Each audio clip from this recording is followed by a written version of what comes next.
Hello, everyone, and welcome to Paranormal Talk and ITC Talk with Josh and Rob. My name is Rob Hernandez. I'm here with Josh and Ayanna. Ayanna is a psychic medium. Um, so, Ayanna, tell us a little bit about yourself. I am a psychic medium. I'm also clairvoyant. I'm also a TV and documentary host for a paranormal TV show and documentary series coming up. But it hasn't been released yet. And I own a metaphysical bookstore with my sister and my brother-in-law in down south, and I'm part of paranormal team, and yeah, I'm paranormal enthusiast, I guess. Nice. And you're from the LA area? I am. Cool. So when she said down south, she means in Southern California. So I mean in the OC, that's right. Right. So I just wanted to specify that a little bit. Because we have viewers from everywhere from the US to the UK, Australia, Welcome. New Zealand, and then I want to say the Netherlands. I'm just thinking of some of the regions that I know that some of our viewers are from. Anyway, hello, Patty. Welcome to the show. So when did you open up your store? My store opens tomorrow. It's in. Oh, congratulations! Thank you. Tomorrow at 11 a.m. If you are in the LA area, please come visit. It's in Artesia. It's called Lucky Eye. We have crystals right now for the paranormal enthusiasts. I have obsidian scrying mirrors, and our prices are very competitive. So if you're looking to get your crystal on, your metaphysical supplies, sage, incense, that kind of stuff, come on down. 11 a.m. in Artesia, Lucky Eye. Lucky Eye. You heard it here first. or second, I'm not sure, but we're proud to help you announce that. Thank you. And I have my scrying mirror here. Oh, it's beautiful. I love that. Yes, I have a couple in stock right now. They're very hard to find right now. The obsidian plates and mirrors are hard to find right now. So we're really lucky. We have a few available for the paranormal enthusiasts. Come down. Excellent. Very good. And trying to find a clean plate that's not scratched, it's very difficult. I've ordered a couple and they've just were not usable, so I had to send them back. And people don't realize, it's like, look, I'm making a scrying mirror. It has to be perfect.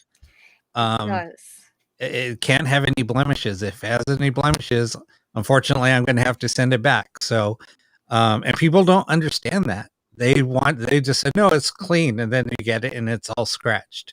And it's like, no, it's not clean. I told you it needs to be clean when I first bought it. So anyway, yeah. So, scrying is a lot of fun.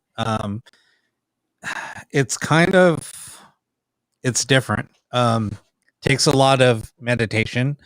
It takes a lot. You want to talk about that a little bit? I mean, it does. I would like to hear it from your point of view, from a layman's point of view. For me, it's almost effortless now. I just open the portal, close the portal, talk, close the portal, and I'm done. I'm curious how you actually start, like from a layman's perspective. How did you start doing the scrying portion of, paranormal investigation? So the way that I got started was just kind of playing around with it. I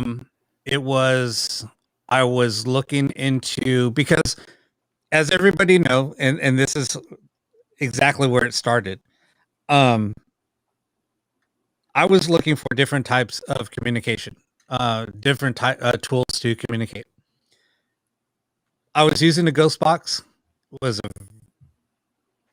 I always thought, I was a huge skeptic. I was like, this is crap. And they don't work. I like making Josh laugh. It's just, I was looking for something with valid communication. Mm-hmm. So I started looking into scrying, different techniques, and I was looking at meditation. I started playing with different frequencies, things like that. Once I started doing that, things started opening up. And I don't know if that was my connection, because I am also, I don't say this, I never say this, but I do have abilities myself. I was just going to ask you, do you consider yourself a medium? I don't, but yeah, I don't put a label on anything that I do. Okay. But my abilities, I can remote view. Ooh. I can astro project. Ooh. I've been doing that my whole life. So yeah, there's certain things that I can do, and I still don't call myself anything. And I do sense I can read people really well, and sometimes I like it because I can judge people. I mean, I don't judge people. Let's just put it that way. I mean, but I get a sense of the person, and I'll give people the benefit of the doubt, but 99.9% of the time I'm right on. Anyway, so started playing around with scrying mirrors, and then I started getting visions. I started seeing things, and I was like, huh, this is really cool. Never had that connection with the Ouija board. Same thing. I think Ouija boards are crap. That's my perspective. I agree. And then started playing around with crystals, and same thing. It was funny because I was given a crystal. I was probably 13 when I first when my friend's mom told me that I had abilities, and I saw an apparition, and then I started diving into my feelings and different things. So I started opening up to that, and she gave me a protection crystal that I always kept in my pocket. I still have it somewhere. Yeah, I still have it somewhere. What was it? Do you remember? I don't remember. Yeah, I don't remember. All I know is she just gave it to me as protection. That's so nice. Yeah, and so it was really cool. Yeah, so and then then I started getting visions, and then it was weird because, like I said, I had a ghost box. I would always play with it, and I was like, "This is crap." Then I took that ghost box to a location, and all of a sudden, I was getting clear communication. Oh, and wow! Then I was like, "Oh my god, this is cool!" And I was like, "Okay, I'll give it the benefit of the doubt." And then it was funny. I was getting valid responses to things that were tied to that location. I didn't know what they meant at first. But then I was getting names, I was getting dates, I was getting stories, I was getting a lot of things. And then I started looking up, and I started finding things. So like Spirit was saying, I need help basically, and saying, here's my name, go find it. Right. Yeah. So then it was like, I was given tasks to do, and then I was come back, and then I started comparing notes and looking at everything. I was like, oh my God, started comparing it to records, talking to a historian and everything. He was like, how are you finding out all this information? Yeah. And I kind of told him. He was like, yeah, you're a weirdo. Right? And then, but he started saying, there's no way that nobody else knows this information. Yeah. Then he was like, somebody on the inside is giving you this information. Right. Yeah. And I said, if you only knew, right? Yes. Yes. So yeah, he was like, nobody has this, and it's not in the archives anywhere. So I don't know where you're getting this information, but you're like 100% accurate that nobody knows. Oh, that's a thrill. That's a thrill though. That's the kind of validation that you want, in the paranormal field in general. I mean, the whole point is to prove that that there's more than just our body, that our spirit does continue after death in any form. And, that's all the best kind of evidence. Yeah. That's good. Hello, everybody, for joining the show. Yes, this show is live. Thank you for everybody that's tuning in. We have Ayanna with us, and Josh is a co-host, obviously. Hello. So we're just talking about spirit communication. We wanted to bring on, I kind of sprung it on Josh. I wanted to bring in somebody that I knew and that was trustworthy, that we can talk about spirit communication, and I figure that should be the perfect guest for this. So thank you for thinking of me, by the way. Oh yeah. Appreciate it. Yeah, I'm very excited to be here. So, as all of you know, we do talk about ITC and the paranormal. We on Saturday nights I do a live ghost box sessions. I created I implemented something that somebody else came up with, and that is to convert regular forward speech to reverse speech. That way, when we're listening to a ghost box is a radio that will scan through frequencies, and supposedly spirit will use those frequencies to communicate. And Josh will elaborate a little bit more. I'm just kind of giving it a little bit layman's term. That's a good explanation. So spirit will use the frequencies to communicate. Now, with forward speech, there's always room for skeptics to say this is nothing but radio. Like myself, when I always would say that we're listening nothing but to radio snippets that are coming through. Yes, it's coincidental that it's saying somebody's name. Yes, it's coincidental that it just said I died. Yes, it's everything is coincidental, but or has that interpretation to be there's room for error.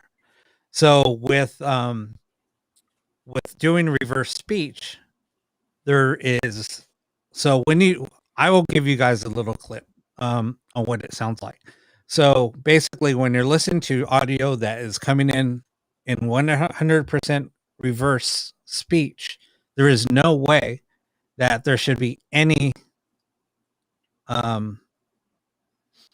words that are coming through that we should understand. Now, if you're getting somebody's name, you're getting a full sentence, you're getting things like that. How is that even possible? It should not be possible at all. So with somebody trying to say, well, yeah, good luck trying to debunk that, because there should be no way that should be happening. Right. No, that's correct. And you're still getting radio bleed, and you're still getting those things, because the idea of the radio-based ITC or the ghost box is to use the broadcast voices to help the EVP generate and come through. It's just another tool or resource. So essentially, you're still keeping the same parameters that were already created in the ghost box, but you're just reversing the speech. So like Rob said, it's going to be easier to tell when a forward sentence comes through reverse. It stands out even more. There's more breakthrough communication, more fragmentative communication that presents itself, and it's more obvious. It sticks out like a sore thumb. Mm-hmm. Now, so with that said, there's also, do you want to go into a little bit about spirit techs or ITC techs? Well, and Ayanna, I wanted to ask you, a lot of the ITC pioneers and researchers in this field for the last probably 50, Rob, correct me if I'm wrong, maybe even 70 years since Dr. Konstantin Radova, have recorded spirit texts. Some people claim them to be angels. A lot of the people who are the pioneers have called them texts, and they identify themselves as Tom, Lisa, Eva, Michael, Paul, different names like this. I didn't know if, from our perspective, we've recorded it. Have you heard anything about that, or can you comment to anything about that? You know what? I'm not really familiar with that. I've been into ITC. I mean, I have my favorite tool of all time is an Ovilus. I use it with phonetic mode only, though. I don't believe that the dictionary mode is accurate. I don't believe that it's infallible. I do believe phonetic mode if you get a full sentence on that. So, but I haven't delved further than that on spirit text. So that's. I don't know, actually. No, you got to teach me about this. No, that's Tell a great me more. answer. Thank you. Well, and that's what's interesting is the voices that we've recorded. I say we, ITC community that deals with audio or radio-based equipment Uh-huh. have recorded these names coming through all the time for everyone. They come Yeah. through for everyone, and they always say Tom, Lisa. They As you're saying that, I can guarantee you that I have probably about 50 EVPs just on my backup drive alone that say their name is Tom and Lisa. okay. I never really thought about it before. Why is their name Tom? I don't know. It was pretty popular name though in True. the 1800s. In fact, early 1800s, it was like the I don't know what's the most famous name right now. John, I guess. John, right? Good It point. was that famous. So, it's hard to say. Very good point. And that's why I wanted to ask you about that is when we've asked, who are you? They'll say tech or spirit tech. They've responded. And so that, I can't confirm that. Obviously, I can't Okay. prove that. But at the same time, I just wanted to know if you had heard anything. I've talked about it with Rob, just kind of a point of conversation. Very, very interesting because there's still spirits and energies that I can read as a medium. So, I'm seeing not just our wonderful ancestors, bless their souls on the other side. I do talk to people's loved ones who crossed over all the time. Mm-hmm. And I talk to earthbound spirits, but there's a huge array of other types of spirits that I don't even understand. It's kind of like flying my airplane that's very old, maybe, very, very old, and then seeing a jet fly by. I can see that it's an airplane. I can see that it's a spirit. I can probably even communicate with it. Do I know what it is? No, I can't say like I know what the inner workings or how it's flying so fast or what it's doing, but I'll still try and talk to it. So, I have experience with those kind of spirits that I wouldn't be able to put a label on it. And that could be what you're saying is a tech type of thing or something like this. And a lot of the time when I do get, Tom, or especially when I use the ovilus, I get a lot of how I perceive them when I'm speaking to them are these almost like little bright pixie-ish kind of like, it's hard to say it without sounding like completely insane, but kind of like a tricky, not really fully, not human. I don't think they're human. And they often come through as Tom specifically on my ovilus. Interesting. It's possible. It's possible that those are what you're saying or labeling as a tech spirit. Yeah, they've said the word technician, and people think they might help facilitate communication. But again, it's at this point, I guess, still theory, Rob. I mean, it obviously. How would you label this? No, I mean, I'm the same way. I mean, and I think that that's where a lot of people might even refer to them as spirit guides. Oh, okay.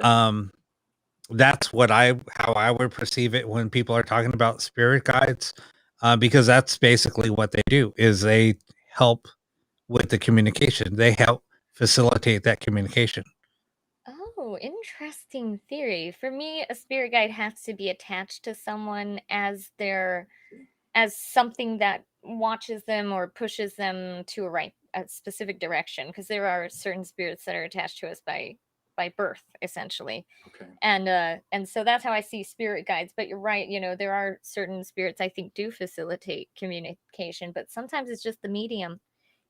For example, Rob gets excellent responses, and this is because I do think you have some what I would consider mediumship. You may not call it that, but that's what I would consider as type of mediumship. I think physical mediumship is the official term, but it is, if there's a conduit person standing there, then it will talk more. And I've seen this time and time again. The producer that I was on the TV show with, we were standing in a room, and every time he was close to a device, it would say full long sentences because he is that conduit. He is that extra little battery that he is the guide on that one, So I'm not sure 100%, but it's very interesting to hear that theory. I've never heard it before.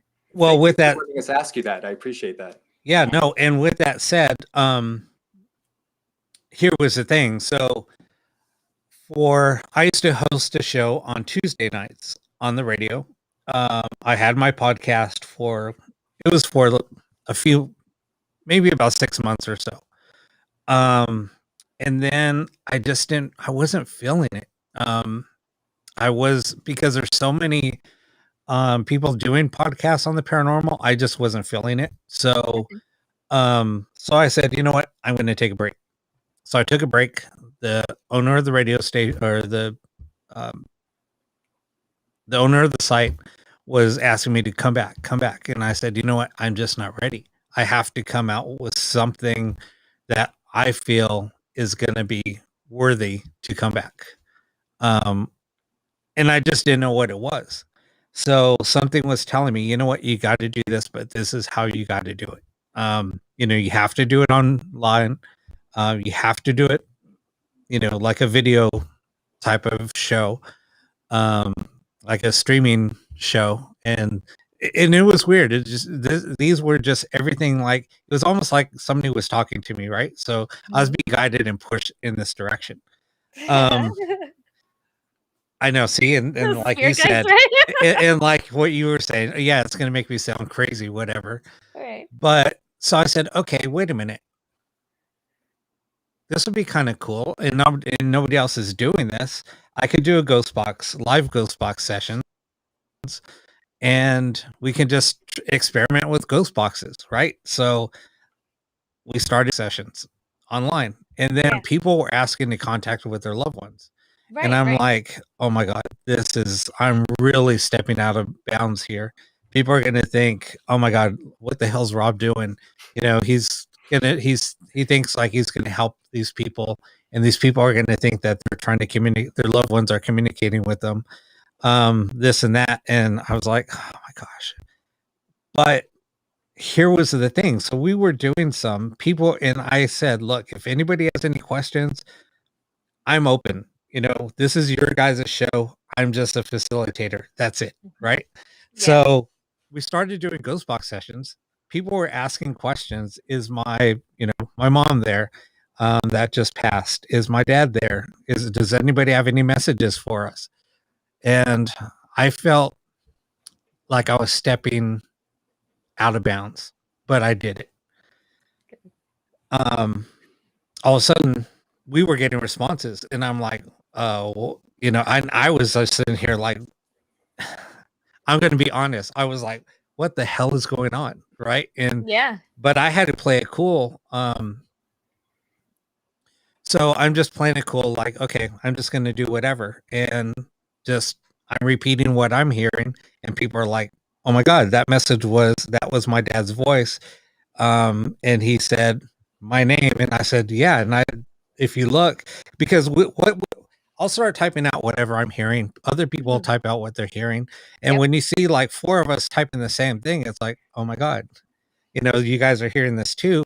So we're hearing all of these responses coming through. And then somebody asked that they didn't get closure when this person passed. So they asked a couple of questions, and I said, okay, so I'm typing them in. All of a sudden that person said, oh my God, that's exactly who I was trying to contact. And everything, there was like 5 of us or 6 of us started commenting on it. Yeah. And then it was like, it just became very, very emotional.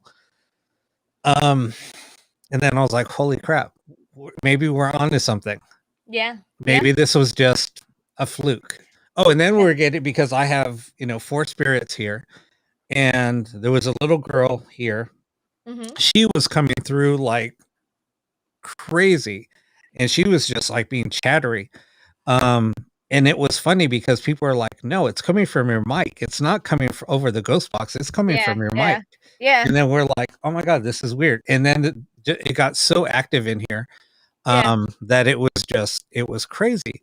Yeah. So the next week we did it again. Same thing. There was a lot of activity happening. And then all of a sudden we started hearing a voice coming through. He gave us his name. He gave us that he was murdered. He gave us that he was murdered in a hotel. He said that he was murdered by the twins. He named somebody else's name. And we asked him, where did this happen? And he said, in Carolinas. And then he even gave us a room number. He was just saying all of this stuff. And then we were just like, and I said, okay, I have to end the session. Because I was just like in awe with what we were just listening to. Yeah. So I ended the session, and I'm just sitting there just like with a blank look on my face. Yeah. And then I said, did anybody else just hear what was this person was describing, and then everybody's like, yeah, he was describing a murder, that he was murdered in a hotel, blah blah blah. And I'm like, okay, I'm not the only one that heard this. And there was like, so then we had a discussion about it online, and it was just crazy. And then that's basically where it ended up. And then so here was the thing. I get skeptics coming on all the time. Yeah. I love which is fine. I mean, I'm a huge skeptic. Yeah. And I'm okay with that. But as soon as they start bad mouthing other people, I kick them. Okay, I'm like, you know what? You can speak your mind. I don't care. Yeah. And then personal attacks aren't necessary at any time. So yeah, exactly. So then I just kick them off. You get used to when you're a girl. This is literally every single feed I'll ever do. We always get one guy who comes on and says, "Oh, you're fat, you're ugly, blah blah blah." You get used to it. So what I tell them now is, I say, "Well, you're about to fall in love with a fat girl, then." Or I say, "Well, you're about to be in love with a very ugly woman, then, because you're going to fall in love with me by sitting here, and I'll prove it. That goes to real." No, but really, the psychic readings, I don't care. I will just, okay, you want to talk shit? Let's do it, because I will change your mind in 10 minutes. 10 minutes, I'll change your mind. So, so I kicked off this guy, and then it started. It really affected me the rest of the show. Yeah. I ended up ending the show early. I think it just threw me off. Send them to me. Okay. No, I'm also no, a priest, and I have this pot that I can put people's names in. I'm just saying. but this was the. That sound good. That does not sound. Oh yes, so send them over. But, so what I did was, I took that and I said, you know what? How can I turn this into a positive? How can I turn this around? Yeah. So I said, wait a minute. I've been playing around with reverse speech a little bit. Sure. Yeah. And I said, I'm going to implement that, and I'm going to test it out on my next show. So I played around with it all week. I was adjusting things. I was up for hours. I mean, literally, I probably spent over that whole week. It was at least a good 40. I wouldn't say 40 hours. It was close to it. I was even doing it while I was working. I just said that out loud, but anyway. If your employer is listening, please press mute. Well, I mean, I was listening to it in the background, adjusting things and listening. Sure. Background. Yeah. Anyway, so just don't say anything else. That's right. So anyway, so I finally got it to where, okay, this is usable. And I implemented that, and I said, there's no way anybody could debunk this. Okay. So I started using it, and we were getting responses. Yeah. Crazy responses. Right. And then everybody's like, what are we listening to? I said, reverse audio. Yeah. And then they were like, but it's reverse. How are we getting words? And I said, you tell me. Right. And so just things like that. And then people were like, oh my God, this is mind blowing. I can't believe what's happening right now. I can't believe what I'm witnessing right now. So then I said, okay, we're just going to use it from here on out. And that's what we did. I love that. Yeah. So, and here we are. Yeah. It's very cool. I mean, I hope, I really like to encourage people also. I don't know how you feel, but a lot of people are timid to use a ghost box or any kind of device to communicate with the spirit world. They don't want to open portals. They don't want to invite someone they don't know into their home. I'm really, really, really, really, really encouraging and not fear-mongering of communicating with the other side. Prove for yourself that the spirit is it goes on after the body is gone, and that you yourself should be able to explore that with the curiosity of a scientist and a child, and explore that whole realm and find out for yourself where those boundaries and things lie, because you don't always open portals to these uninvited. You can tell them goodbye, they'll leave. How do you handle when people are curious to start like getting into, Ghost Box, ITC, and kind of opening that world for themselves. What do you usually recommend? Like what I know. Hey, I'm No, I mean, interviewing you I tonight, Rob. I usually just, and I tell everybody, you have to be careful with what you do. Anything that you do, you make sure that you protect yourself. And just try not to do certain things that you wouldn't do, or I don't recommend doing any type of communication in your home. That's just me. You do it from your home or no? I worked in a controlled environment as an audio engineer, and Okay. I've been doing radio-based ITC from my home for almost 15 years. Like I tell Rob, I'm the father of 2 beautiful boys. I have never had an issue. I'm a very optimistic, positive person, and I approach this with respect, humbleness, and a curiosity. And I'm, we're met from time to time with some name calling and some, it's a party line sometimes, and we get some things maybe we don't want to hear, but Right. I've never had what you would consider as a traditional haunting in my home. Don't feel like I've ever been followed by anything, and I don't know how else to say it, but very happy, optimistic life. No issues in my home or where I work. That's Now, good. with that That's the said, same with me. Right. I know, I'm very, I mean, very- they do follow sometimes, and then Yeah. you have to give them a stern, hey, you're not supposed to be here. But so do people. Listen, I try to relate it to being on a bus in a city public transit. And you're going to sit on the bus. Sometimes people are going to try to interact with you. Sometimes they're just going to be talking out loud. You're going to get their voice, over the radio frequency. They're just talking to each other. Sometimes you're going to get some guy who starts yelling at you for no reason because he's on drugs, right? And then every now and then a guy will try to, or a girl, whatever, for the guys, will try to get off at the same bus stop as you when they shouldn't be. And then you have to say, no, go back, But that's about it. It's the same as it's the same danger level in my opinion as riding city transit. City transit is probably slightly more dangerous than dealing with paranormal.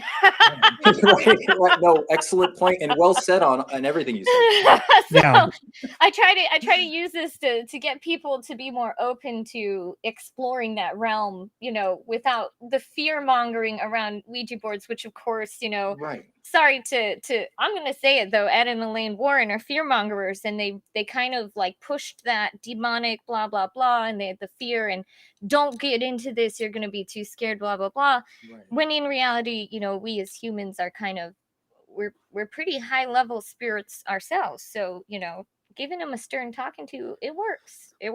Yeah. So with that being said, though, no, very well said. I've lived in a few homes that had activity. Rob, I heard your current home has activity. Is that correct? Yeah, it's pretty active. I've been there. And that it's strange. Yeah, there's some, and I don't really deal with that on a day-to-day basis, but your house definitely feels. I don't know how to explain it, but yeah, I can concur. It's off. It is off. Right, there's something going on there. So, but with that said, I do not condone. I mean, I do not suggest people to investigate their own home. And the reasons being is I have seen things happen to those people that do. With me, I've set boundaries from day one. After I found out who was here, interacted with them a little bit, and then I said, okay, here's the rules. And I set those rules. Now, when they tried to communicate with them, I ignore them because I set those rules. So how would you suggest someone who's just starting, where do you think is the best place for them to start, especially if they want to get into, ghost box and ITC research? Basically, I mean, kind of do a little bit of studying first, and also make sure that your mind is straight first. Meaning I would do I look guilty right now? I mean, would I consider myself very straight? I mean, there's clearly a somewhat slightly you have to be open, a little bit flexible minded to even be in this. No, I'm not saying that. I mean, I'm just saying that you have to be I think you just have to have an open mind, clear your mind, go into it with a clear mind, do some meditation first, and just really focus on your intent. Intent is everything, and do not do it with the wrong intent. When you start doing things with wrong intent, you're going to open yourself up to something happening to you and to be attacked. Now, with that being said, I do this from my home. I'm in my studio by myself. Yeah. So I'm opening myself up, and it gets if you watch my shows on Saturday nights, it can get very, very active in here. To where something, there's things thrown, there's my overhead light was hit, there's footsteps. People are saying that they're seeing somebody standing over my shoulder, and I feel them, and I turn around. It gets really active. I mean, my REM pod's going off. People are also hearing footsteps and bangs. And this is at 3:00 in the morning. And plus, if you come to my house, you'll see that there is nobody around. It's none of my neighbors. My neighbors don't even come out during the daytime, yet alone at 3:00 in the morning, 4:00 in the morning. So yeah, so it's just very active. So with that being said, I'm setting myself up to be attacked. Now, I protect myself. I set those boundaries. You're spiritually very impressive. I would dare say I cannot name any, spirits that would be easily attained that would ever want to mess with you that I know. Like, no, I mean, but that's the thing. I think that's what it is. Strength already, so yeah. So I think that came over time. Because of everything, because I've been dealing with this since I was a kid, right? I mean, since I was 5. I saw the Hat Man. If anybody doesn't know what the Hat Man, it's like a shadow figure. He's seen, and he's wearing a top hat, and he had long coattails on. That was the first time I saw something. After that, I would get what it feels like anxiety anytime I walk into a location. I get like super bad anxiety. Yeah. To where I feel like, oh my God, there's something here. And then if I close my eyes and start meditating, I can actually start seeing who's there. You are a medium. Welcome. So that's called clairsentience. So clairsentience is when you just feel it, and you start feeling this like fight or flight mechanism because you're sensing something that you can't see, and you don't know whether it's bad or good. So it really starts like that, where every time you're just high anxiety. But what happens is eventually you get used to that and realize, okay, this is the anxiety that says someone's here now. Let me tune in on it, see if it's bad or good. Can I interrupt for one moment? Patty Hicks says, I was always warned by my grandmother not to get involved in the paranormal because there was a history of paranormal abuse, for lack of a better word, by my great-great-grandparents. Can that be passed down? Patty, while we were talking, I was just kind of reading on that. Now, I do feel that, like, obviously we do have genetic traumas. We do have to work through those in actual therapy. We can't work through those in spirituality. You do have to go to real therapy. However, Patty, I don't think this is a problem for you, and I do think that you have a spiritual opening available. And when you see, I use these things called markers. So this is something you could see online, Facebook, Instagram. You could see it on TV, or you could see it in real life. But for this, it's going to have to be digital, so it has to be online or on TV. You're going to see, Patty, a yin yang symbol, and it's coming together. So it's kind of like moving and swirling, and it swirls together and it becomes a yin yang symbol. When you see that, that's your spirit guide's sign that says, no, do not avoid the paranormal. It isn't going to negatively affect you. You're not holding any kind of paranormal curse. So that's not going to negatively affect you. So you can open that up if you want to. So that, anyway, sorry. Go ahead, Rama. Sorry. No. I just wanted to... And there's also another one. If you look right underneath Patty, there's Carol. She says 2 times this month. See, something paralyzed me as I fall asleep. I couldn't scream or wake all the way up for minutes. Okay. And kicked. Hang on, I'm trying to read this. Okay. See more. Angels to sleep.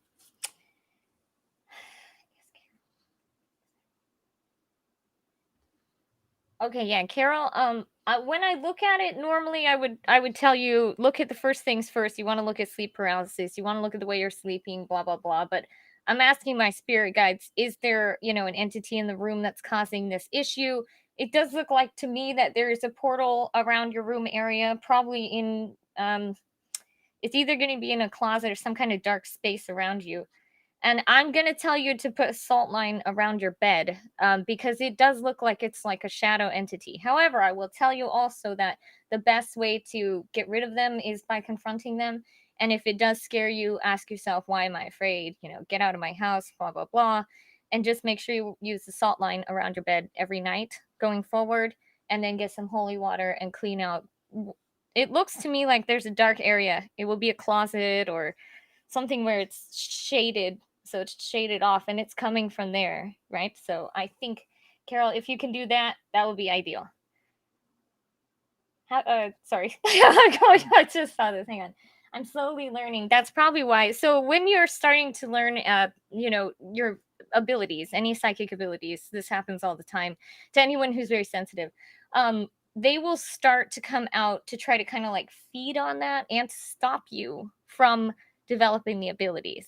Is it threatening to me? I live in a really hard area of LA. There's literally nothing that a ghost can do that doesn't happen on a daily basis in my area. Like, I have no fear of ghosts whatsoever. So when they did this to me, when they would come to me, I would just be like, get the out of my house. You're gonna pay rent or you're gonna leave. That's it. That's how it is here. We don't mess around. So but obviously if you're sensitive and you're just growing and you don't truly know if it's real or not, and you're not, there yet, it's gonna be hard. Just know that it's going to keep coming until you reach that level where you feel really confident that, it is real and all that. And then it just goes away. It's like they stop messing with you. It just completely goes away. You don't have to worry about them anymore. I don't think for years, I think I've never had any of them come after me, and I go after them. So that's, that's saying something. Right. I do clearings. I'm a priest. I'm a consecrated. I'm a Yayankisi. This is a type of priestess of Palamayombe. So, I mean, I will go to homes and I'll go after them and I'll take them off, the plane, or I'll move spirits to the other side. But even so, they don't come after me. And that's just because I'm done developing those. I think everybody, Vera, has abilities. I believe there are 7 types of spiritual ability. Not all of them are psychic powers. You can have, manifestation. You can have empathic. You can have psychic forward seeing psychic. You can have remote viewing. You can have all sorts of different abilities, but every single person has one, and some of us are born with certain ones of those already tuned up a little more, but everyone can access them all. The only thing is some of us don't access quite as strong. For example, I am clairsentient. I'm not clairaudient, and I just not long ago, maybe 3 years ago, became clairvoyant, or like had that open up, I guess. So those kind of things, those can be developed later. But there is one thing that I really stink at spiritually, and I really wish I was better, which is manifestation. Some people can write down a manifestation, it comes true tomorrow. I will write down a manifestation and it comes true like 10 years from now, which sucks when I'm writing, please bring me money right now and a hot guy to be my husband. And then finally, 20 years later, some guy shows up. I'm not even thinking about a husband anymore. I don't know. It's life, man. Right. Of course. That's my dream, though. I know people who literally, they'll write it down. Next day, it comes true. And I'm telling you, they have the best manifestation skills. I said, that's your psychic ability. That is. Everybody has a different one, or rather, some are just tuned up more than others, when we're born. So anyway, so there you go. Well said. It's perfectly, I mean, you said it right on, because like you said, like with me, is fight or flight. Growing up, I didn't know what it was until I was 12. I was in a wedding, went to this location. I didn't know it was haunted. Now it's one of my favorite locations. I've been there, I mean, probably, 100 times or so. And that's no exaggeration. But when I saw that, so I saw this lady. So I went upstairs, was peeping in through the window. I saw Yeah. this lady walking, and then she turned and started walking towards me. And I had that same feeling, and I ran down the stairs. And then I was looking up, like, okay, when's she coming out? When's she coming out? And because there was only one door out, and then you had to come down that staircase that I ran down. So the whole time we were there during the rehearsal, I kept on looking back, and they're like, "What are you looking at?" And I was like, "Oh, just looking at that building. It's just really interesting." And so then when I went home, I was like, "Wait a minute, that's what that is." So then I started talking to my friend's mom that, was telling me about my abilities, and then I told her what happened, and she said, "I told you," and then she gave me that's when she gave me the crystal. And then she said, "You need to tune in on this, because you have a gift." And she was asking me, that's when we started getting a little bit deeper. How long have you been getting these feelings? And I told her since I was a little kid. And I said, anytime I'd go somewhere, my parents even sent me to therapy thinking I was afraid of the dark type of deal. And so then when I was 18, I just started going out ghost hunting, and I knew the first place I went was that place where I saw that woman, and I went there. I constantly kept on going back because I wanted to see her again. I knew she was there, but I never saw her. And then I started seeing her. I don't know, what was it, 15 years ago? I went a couple of times. Then I actually got a couple of pictures of her, so it was really cool. But anyway, and there's more than one spirit there, and I had a little attachment of a boy that followed me from there. So fun. That's cool. Yeah, I mean, it's really cool. That's similar to how I started, because at that time I thought, like, to be a psychic medium you have to see ghosts, right? I never thought I was a psychic medium. I was like, well, I feel something's there, and I kind of think that ghosts are real, and I have some experiences that are validating to that. But at the time I still just didn't really allow myself to believe it. I came from a very strict scientific background. I excelled at school. I graduated early. I was very logic minded. And I just I didn't let myself think that it was real for a long time, but here I am. So haha, mom, I was not in need of therapy. Haha, mom, people pay me now to talk to their loved ones on the other side. So, but see, now you see what who's crazy now? Okay, and you see where I was coming from. And I mean, growing up the same way. So yeah, exactly. And now you have your own radio show, and guess what? I have my own TV show coming out. That's right. Mom. I'm just kidding. I'm such a hater. Sorry. Sorry, guys.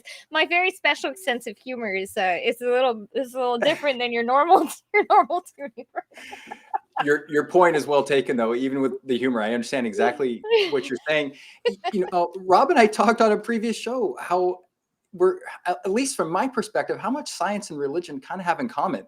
Science is looking at studying consciousness. They say our consciousness lives forever. That what is created can't be destroyed. Thermodynamics. And then you look at religion that says our soul lives forever. And now we have science, and we're studying the EM and radio waves, and it's matching up a lot with what you are in tune to, just as what you were born with, the talents and natural abilities you have. And those things are kind of slowly merging together. I just don't know, if they'll ever, how much closer they'll get, but there's actually more in common than I think people realize. Yeah, there is. And a lot of we know that they've done scientific studies on remote viewing. In fact, they had an entire agency for remote viewing. So we know that they've already acknowledged in science that we are capable of these things. And then of course many of these things that they don't really relate to science, but they are scientifically explainable. So there are certain things where I'll be talking, let's say, about astrology. I'm just using this as a very vague one, but there's lots of other things. Astrology, astrology is not real. Well, it is real. There is scientific evidence that children born in winter are more stoic, have these certain personality traits, and not only that, but are also prone to schizophrenia. Right. Sorry, winter babies, right now. Okay, all of the Sagittarius has just got real tense right there. They're Okay, like, hey, wait a minute. and Pisces makes up the most serial killers in America. No, just they do though. I've heard that. I have heard that. Yes. Sorry, Pisces. I hope Josh is not a Pisces. No, I'm not, but I have heard that. I have heard that. Well, so the thing is, there are reasonable explanations. First off, womb nutrition. So seasonal diet nutrition changes in the womb. So this can affect the fetus. It can affect the personality. So essentially, there are completely reasonable, explanations for astrology. There are also completely reasonable explanations for what we call, spirits, entities, energy, that kind of stuff. Anything you want. And of course. Right. As I always tell people just getting into it, just remember, if human ghosts exist, so too do weird dinosaur ghosts or things that look like weird dinosaurs that I don't know if they're really dinosaurs. Just remember that, okay? So are aliens real or are we seeing dinosaur ghosts? Who knows? I'm just food for thought. Or Bigfoot. Reptilians or dinosaurs? Right. That's true. The ITC community for decades have been recording what claim to be deceased spirits of deceased aliens from other planets that will say, I lived on this planet, and cool. That's what they're claiming. Obviously, that's the information we've received, and many of us have documented. So yeah, it looks like you could answer this better, but the afterlife is shared by everyone and everything. I mean, For me, I don't really see it as an afterlife. I kind of think everything just exists. Poor choice of words. Here. Yeah. Yeah. So I mean, essentially, it's all here. It's just as we say, the different dimensions all integrated at all the same time. So technically, there's no afterlife. There's an after body, and then there's I guess in a way, because right now we're also in the afterlife. We're also it's right time. Here. Yeah, at the same Correct. time. Yeah. Yes. That's how I perceive it as a psychic. Anyway, that's how I see it. Well stated. But obviously, like I try to say, I will drive my car every day. I know how to do oil changes. I can change the battery. I can do all this kind of maintenance on the car. But can I build it from scratch? No. I don't know literally every part, how it functions, or literally every part I cannot fix or tell you, I don't know where the spark plugs go. I have to YouTube it, That's how I fix my car. Go to YouTube. So then I'm working with this psychic ability. I don't know how it works all the time. I just know that I can drive the car, and I know that it will safely get me to these destinations. The destination, and at least my sole goal or my purpose in life, is to prove that our spirits do go on after the body.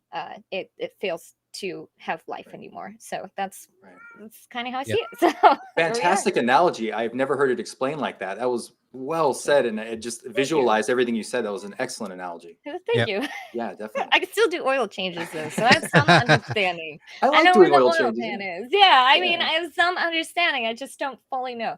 Right. That said, I'll still use this tool to get people connected to their loved ones. I don't know, whenever you guys want, I can do a couple of readings, and then we can segue back. It's up to you. If you want to do a couple of readings, that's totally fine. Okay.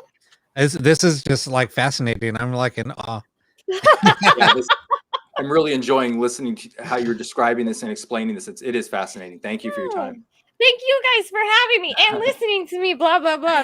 No, it's not. It's truly fascinating. It really is. It's nice to be around people who have the same passion, especially Rob. We talk a lot, and I got a what is that? REM pod. What's that device? Yeah, the REM pod that you sent me. I'm really into all sorts of different tools for communication, paranormal investigation, and so it's just nice to be around people who. And have that validation, who aren't still in the is it real zone. They already kind of feel like we know. Right. I want to get to Vera. I say I want to talk to Vera's son. I just need Vera. I need your birthday, and I don't need the year. I just need your birthday and then your son's name. If you can just write that on the chat, I will go ahead and try to connect to your son, because I was kind of compelled to go over there. Oh, sorry. I was kind of catching up on the comments here. And thank you guys, by the way, for being here. I see a lot of my friends here. Thank you guys for... Thank you, everyone. Hi, everyone. I love you too, Barbara. Welcome, everybody. Thank you. Hi, everyone. Thanks for being here. So I'm gonna hop in if Vera. Okay, perfect. All right, thank you, Vera. Give me just a moment to tune in here. They want to know if you're going to read your emails also. I saw that, Fernando. You know I got you. Okay, hang on. 10 Zachary.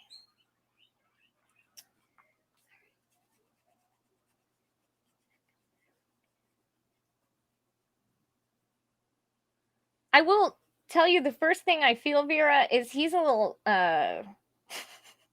he's a little scared of psychics. Or he's like scared to talk to me. He's like, ooh, I don't know if I should talk. You know, I said, hey, can you come through for Vera? And he says, I don't know if I should. I don't know if that's his personality or if he just was kind of skeptical. Let me see.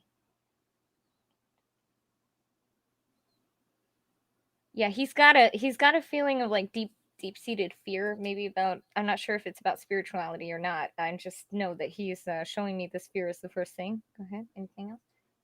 Now's your chance, though. Okay.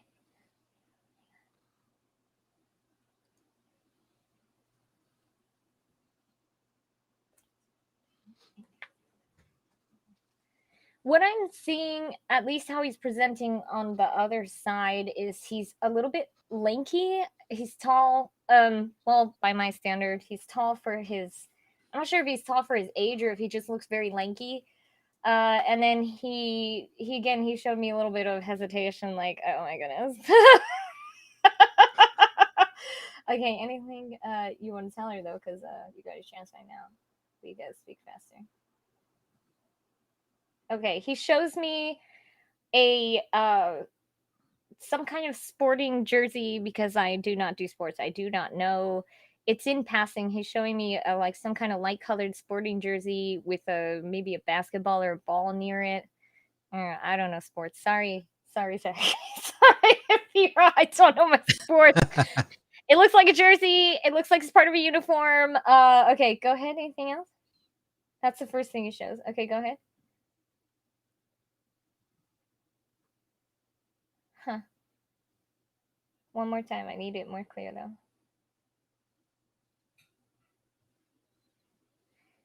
This is a really weird. I'm trying to get, some kind of marker that says this is him that validates it for you, Vera. And what I'm seeing is he's pushing along a tire or like some kind of wheel, and he's pushing along the wheel. I know I'm not saying this right, but he keeps showing it to me, so I have to tell you it. Normally I would wait until it was clear and then tell you, but so she's pushing along some kind of wheel or multiple wheels in a row, and he's kind of like pushing it along almost like a hobby or a sport. Go ahead. Anything else?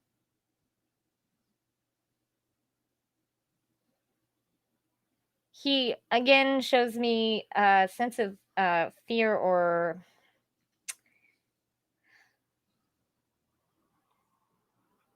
something in his like lower abdomen area that is, he's afraid of the lower abdomen area, or he's afraid of something going on around there that is an injury of some form. Go ahead. Anything else? Because he is presenting again in the outfit. I'm sorry, the jersey. Or he keeps going into that. It's a light or white colored uniform outfit for sports. Okay, anything else? Oh, she says she misses you.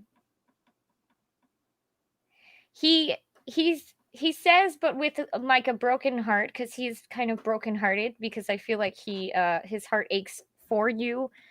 He says with a broken heart that he also, misses you. However, he's also showing me that he's showing you or bringing up roses as the marker that he's around you. I'm not sure if this is the smell or if he's actually like showing you actual rose flower in front of you. So he's handing you rose, or he's giving you rose, like, don't worry, like I'm showing you that I'm here through that. So that will be your validation as if those kind of things come up when you see the roses, that will be him. Anything else you want to tell her before I disconnect?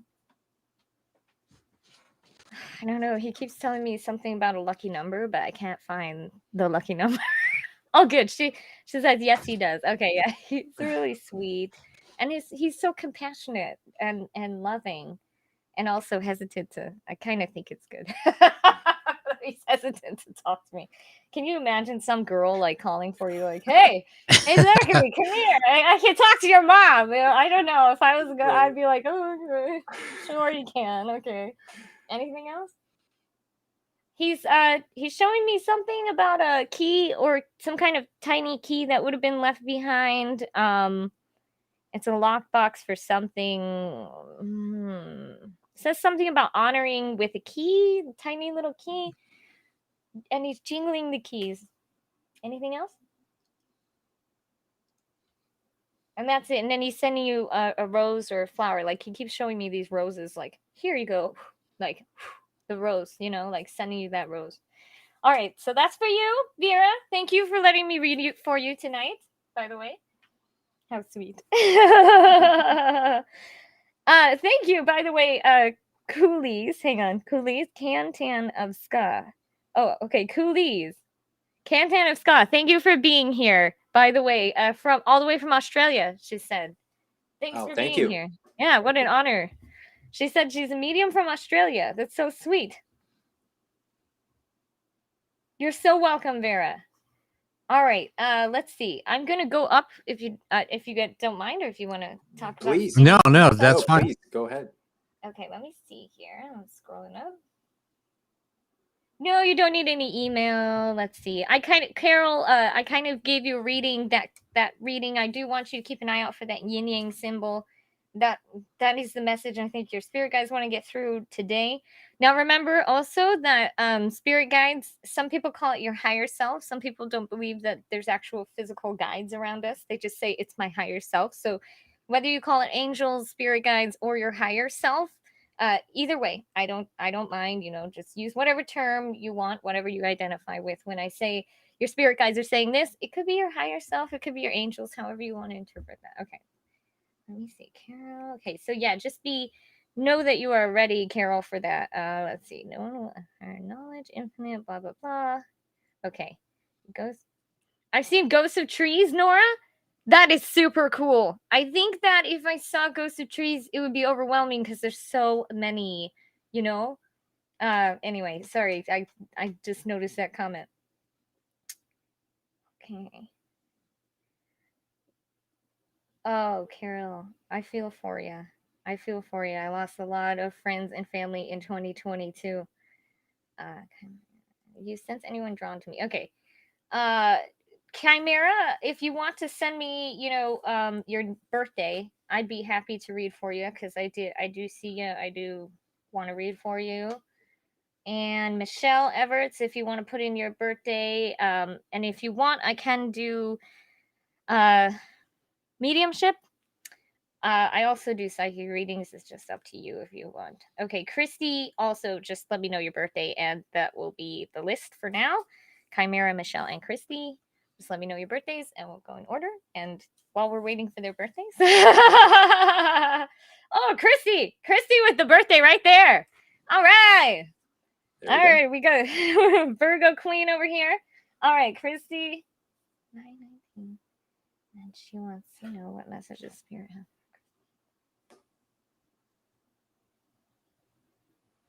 All right, Christy, I'm getting the sense that you've been through a really, really, really, really intense, depressive period of time. Very depressive period of time. The spirit guides are showing that there's the light at the end of the tunnel, especially closer to June of 2021. I'm going to give you a marker, which is how I read.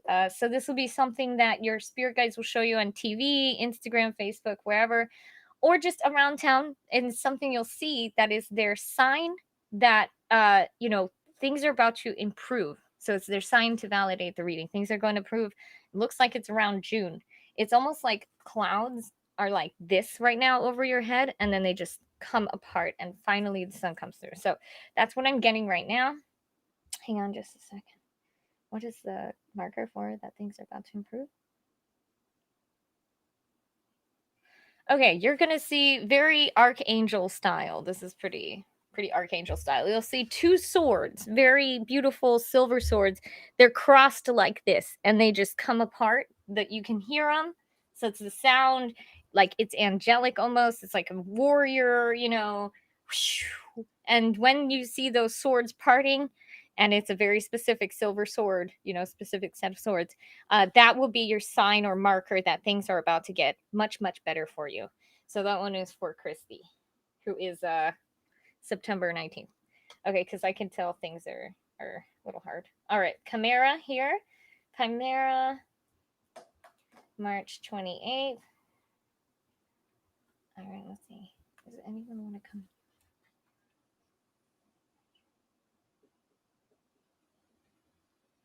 Chimera, I just kind of asked vaguely if people want to come through for you from the other side. And it's like 100,000 people want to come through for you on the other side. Everybody and their brother and their cousin and their fifth cousin removed wants to come through for you. I'm going to guess that that's because you have some, you know, latent mediumship skills yourself. Because usually this many people wouldn't be like vying for attention. Okay. You know what? I have a message for Chimera. You want me to give her?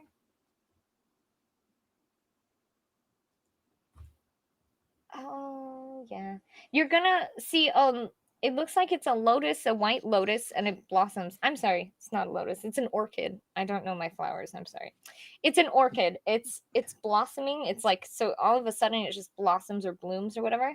This is like you blooming into, honestly, your own abilities. I know that's what your spirit guides are saying. That's not like, I'm not trying to be all, you know, white light energy, blah, blah, blah. I'm just telling you what the spirit guides are saying.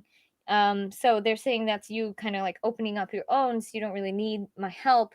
I see like specific males on the other side. The first ones that came up are two different males. One's older, one's like maybe 36, 34. And they're both very loud. They're very, very loud. And I think that they're saying like, but we do talk to her already. You already know you're getting signals from these people. So you don't need my help. And when you see that,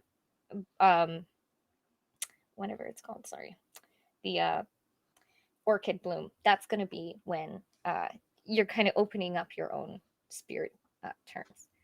Oh, great. Okay, great. Chimera, that's good validation. Okay, great. Okay, let me do one more, which is Michelle, and then we'll hop back over to, you know, and talk about a little bit about ITC and that kind of stuff. Michelle, real quick, let me try to find you here. Michelle, 1111. Oh, that's a Michelle, 1111. Hey, 1111. That's like the ultimate. I mean, you're supposed to make a wish at 1111. You know, if you're born on 1111, you're supposed to be spiritually based. Okay, let me go into Michelle here. Okay.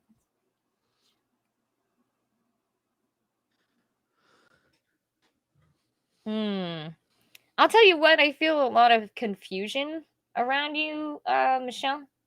Like, really, quite a bit of confusion. I'm not sure if you know what to do. I see like 3 different paths that you might be like drawn towards or that you're thinking of right now. Is there 3 different decisions that you're making or trying to make or similar? I'm just not really sure what is the purpose or what you're doing. What was the message for her? I kind of see it like no matter which way you go is okay though. Whichever way you decide is fine. It's going to be kind of comes full circle anyway. There's only one path that's even particularly hard or harder than, I guess, everything just kind of comes full circle. What's a marker for that? Well, there's one. I don't know. Michelle, if you don't mind. Oh, Larissa says she looked at the clock at 11:11 right after I said that. Okay, Michelle, do you know what they're talking about as far as like these paths? Because what I would want to look at those paths, and I just don't want to. I don't want to like spend too much time, but I also do want to look at those paths specifically. So if you don't mind, can you email me about it? It's Ayanna, as it's spelled here, Ayanna, right there, at divine, DIVI. Oh, I can write it in the chat. Hang on. Email me about this, because I know they're saying there's one path that would be harder than the others, and I want you to have a fair reading on that one. So please email me with this question of confusion that you have, and we'll work through it together. Okay, sorry. So let's talk about, by the way, some ITC, because that's how you can also get started into mediumship and get a lot of validation too. I use ITC in all my investigations too. So I mean, I use the ghost box and also my beloved Ovilus. So What about Ouija boards? no, I'm a living Ouija board, so I don't. Right. That's it. Right. Like, yeah. I've never, you know what? Whatever it takes, I guess. I've just never, yeah, I have a few, never been able to get it to work. Never. Even playing with them as kids. When I was a kid, I do remember them, moving on their own. I would have, let's say a disinterested parent on the other side, and it would move kind of on its own to say things that the parent would never say. But I mean, I guess if that's what gets you interested in it, that's what, when I was a kid, that's what I started with. And I kind of like, sure, try it, do it for yourself. But Yeah. I've never had great luck on it either. No, I know. But anyway, no, like I was saying, I was always a big skeptic when it came to spirit communication, in general. I mean, the only thing that I had really great communication with was using, I guess just getting EVPs. And I've always, and maybe this is why, maybe this is why I don't, when people see me investigate, they're like, dude, you're like all over the place. And I can't sit still, because here's my thing, right? And this is what I always sense. Like, if you go into somebody's home, I'm just saying, when you have to think outside the box. When you do an investigation, I'm just sharing on my techniques on what I do. So if you're an intruder in somebody's home, because when you go into an investigation, you're going into somewhere where, if there is spirit there, you're an invader to them. They don't know who you are. So what are you going to do when an intruder comes into your home or breaks in your home? You're going to try to find somewhere to hide and kind of stay out of sight.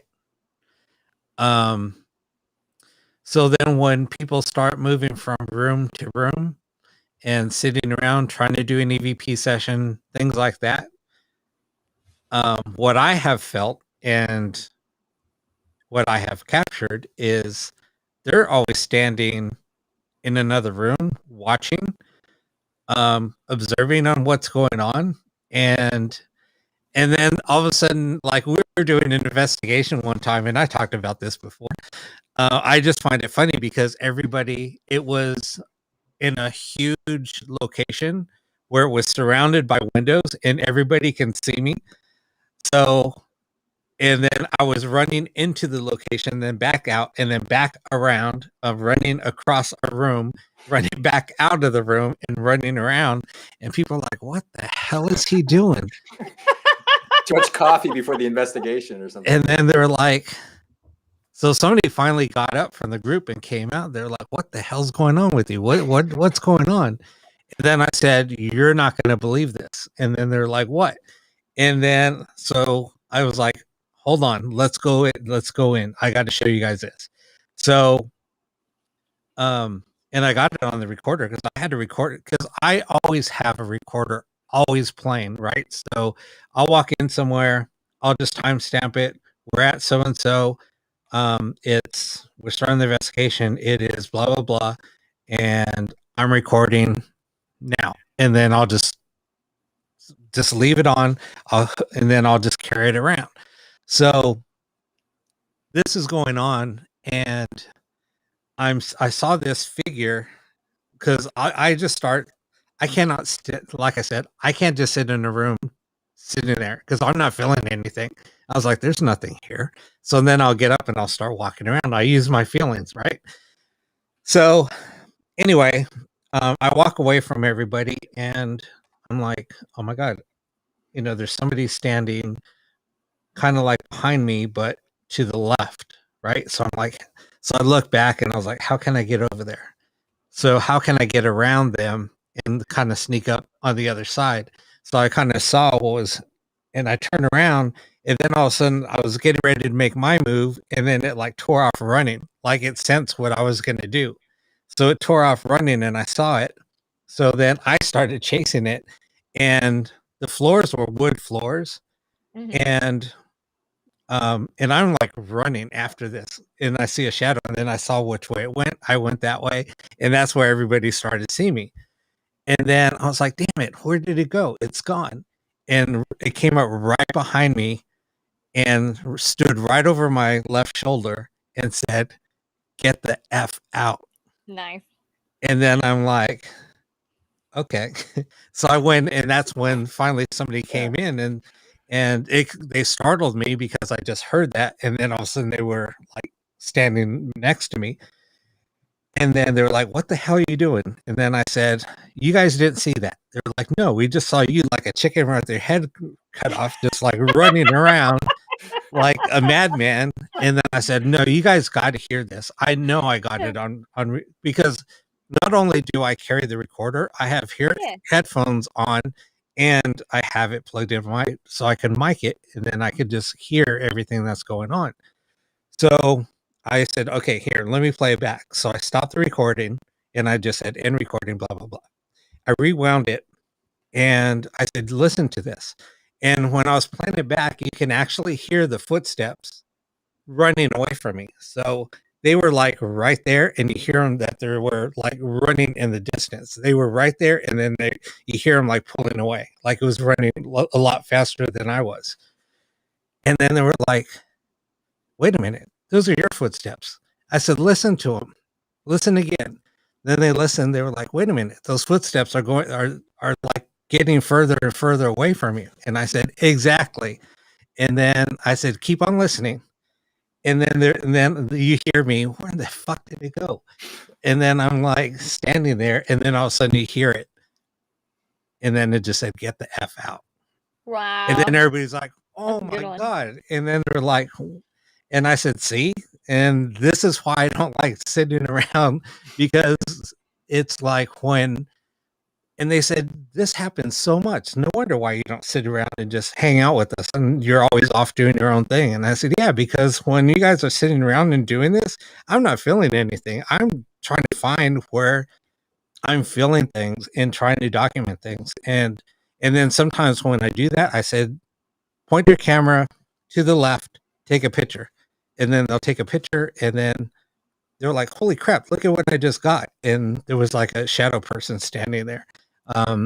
So you still don't see that correlation between that being a type of physical mediumship, because that's what we would consider it, as a physical mediumship, being able to know where you're going to get the best CVPs, feel where you're going to get the best CVPs, and know where to point the camera at the right time.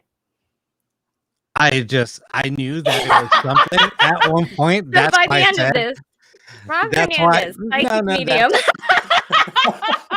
I just don't. I said, I know I have abilities, and I know what I feel, and when to, when to use my abilities, and then when I can sense things. Yes, but I still don't call myself a psychic medium or a clairvoyant. I don't call myself anything. I just know I have abilities, and that's it. Yeah, I mean, that's fair. You don't have to. It took me a long time to admit, I mean, years and years and years of validation before I even, so, No, I've been doing this for a long time, though. So now, of course, I'm like, yeah, I'm a psychic. I'm a medium. Sure, let's talk to people. And then I've gone to, locations, and I'm walking around, and then I'm just like sitting there and they're like, dude, why aren't you doing any investigating?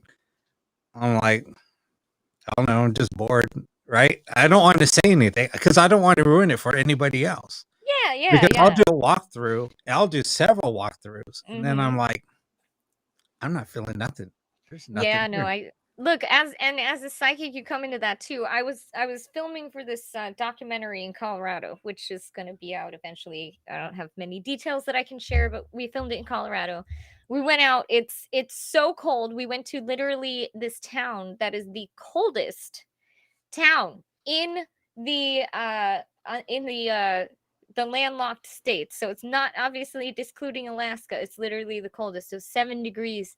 I don't know why we decided this is the town we wanted to investigate, but here we were. It was so cold. And Right. so we're in the snow. We're trekking up to this place. It was reportedly more haunted than this other location that we had been to. I was very impressed. It was so incredibly haunted. The history was amazing.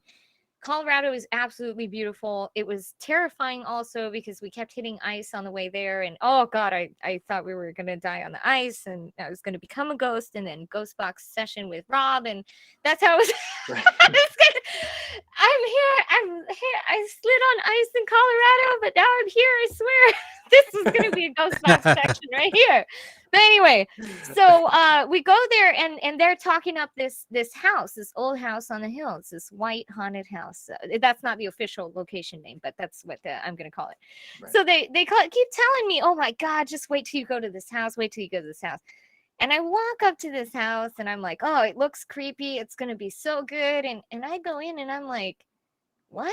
Like, what are they talking about? As a psychic, I'm like, there's just not much going on in this house at all. Like, there's ghosts, a few ghosts everywhere. So there was like one or two ghosts, but there was just no main activity. So I start asking questions like, okay, so what happens in this room? She's like, okay, in this room, everybody who stays there feels depressed. And I start thinking like my property manager's side of my head is like, well, babe, we need to pull up the floorboards and look for mold because there's no ghost in this room. Then they're talking about this house, the room on top of the stairs. So I turn to the landlord and I say, when was the last time you updated your carbon detectors? And he's like, we don't have them in here because it's a very old house.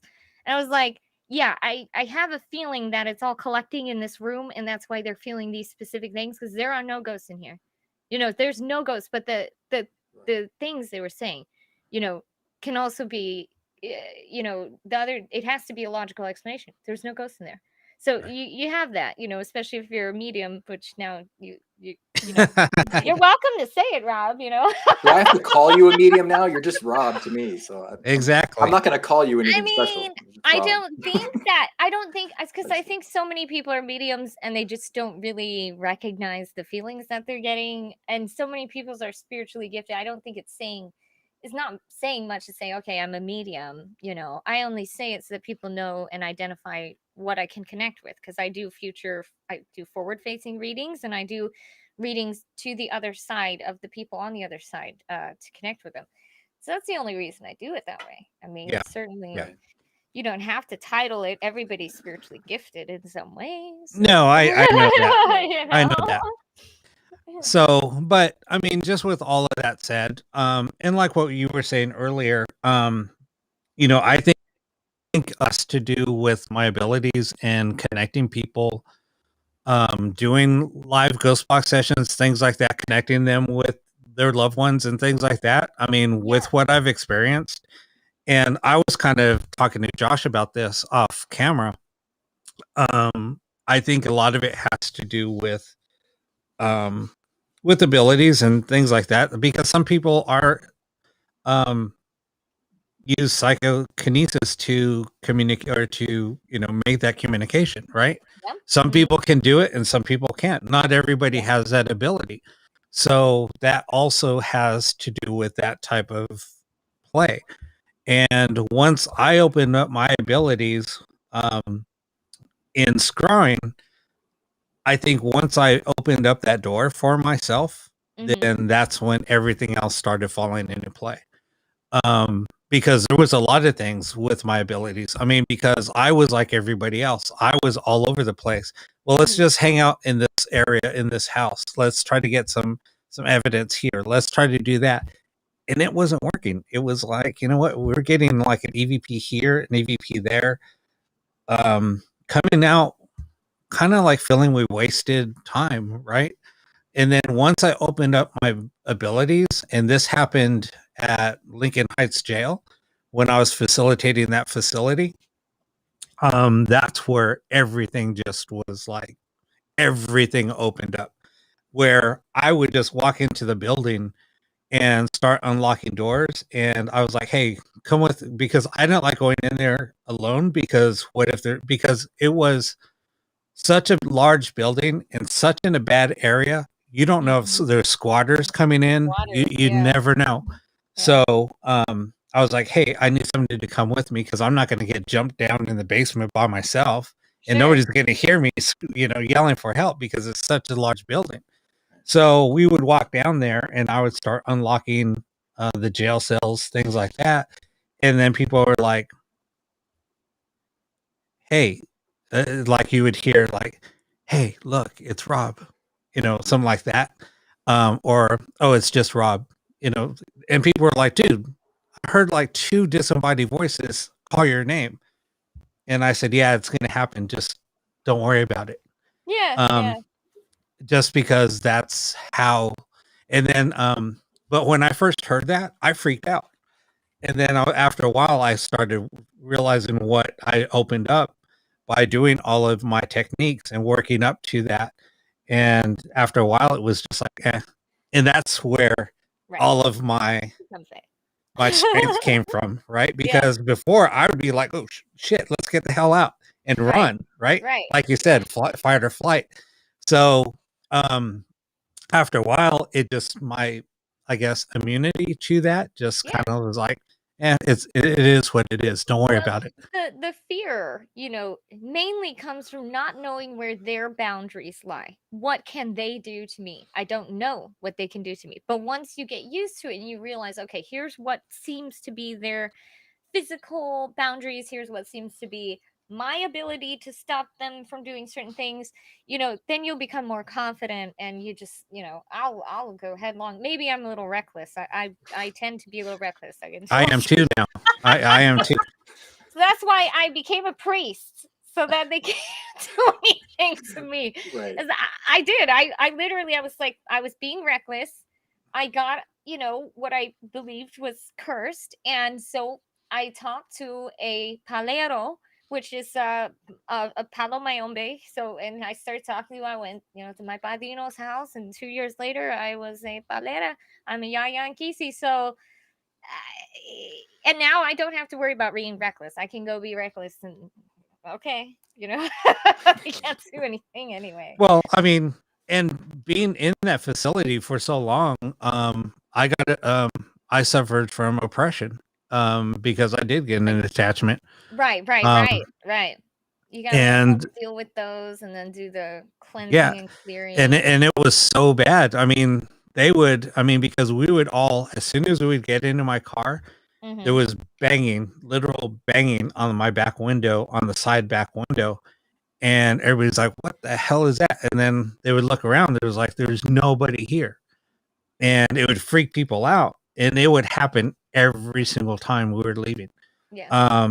And the first time, I mean, yes, I did get out and I looked around, but there was nobody there.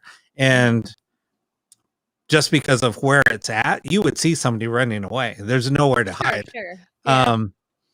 And so then the second time we heard it, I just said, just ignore it. And then the third time, it was just like, I didn't even say anything. So then by then, it was like, after that, people started seeing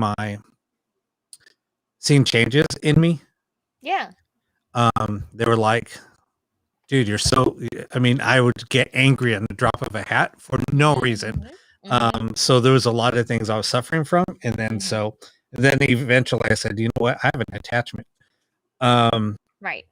And so I had to get rid of that. It took a long time, but once I did, then again, even then my abilities even became stronger, and I felt like more protected, like nothing can hurt me anymore.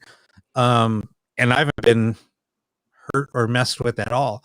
And that's when I started saying, you know what? I knew how to set my boundaries. I knew how to set all the limits. How did And you get rid of that attachment? God, it just took. I had to stay away from anything paranormal for a while. I mean, Okay. at least a year. And I just started doing a lot of meditating. Started staying away from anything negative. I had to just fill myself with positivity, just do anything that was just very spiritual per se. And then all of a sudden it was just overnight. It was like, they were like, even people at work were like, dude, you're so much happier. What's going on with you? What happened to you? Yeah. So it just lifted. But so, yeah, I mean, so there's just so much to it that we don't understand. And this is why we wanted to, talk a little bit more about ITC and things like that. Because, I mean, we still don't know what we're communicating with, right? I mean, we can say, yeah, we're communicating with spirit, we're communicating with that, but we honestly, we don't know. I do sometimes. Most of the time I do. I Right, can tell but you what they are. I just can't always tell you how the machinery functions. That's all. Do I know what we're talking to? Yeah, because I'm a medium, and I don't just have faith. I'm a little bit cocky about my mediumship, and it's because I've been doing it for so long, and I constantly improving. I do a lot of free readings. By the way, if you guys want to follow my page, Divine Empath, I do a lot of free readings, and this is to continue the validation, to continue helping people connect with their loved ones on the other side. And of course, I do a lot of clearings, like as a priest and so forth. I go to these places where I have to, that's my duty, like as a person, as an entity myself. So for me, I mean, I can tell you what we're talking to. You turn on the box, I'll start trying to tune in on it, and let's see what we get. okay. I mean, I'll tell you if it's a ghost. I have one more question. Sure. One more question. Now, why is it? I kind of know why, and this is kind of why sometimes when somebody goes into a location, right, and they're like, oh, we'll help out this family, let's go ahead and cleanse it. We're going to break out the sage. We're going to say a little prayer, and we're going to use some sage and cleanse this house. They do the cleansing.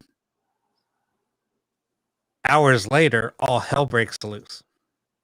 So there's a couple of things. First off, when you do a cleansing and you're legitimate, which I like to think I am. When you do it, first off, time on the other side is different. So let me just take example. While I was in this place, we were doing this Colorado documentary.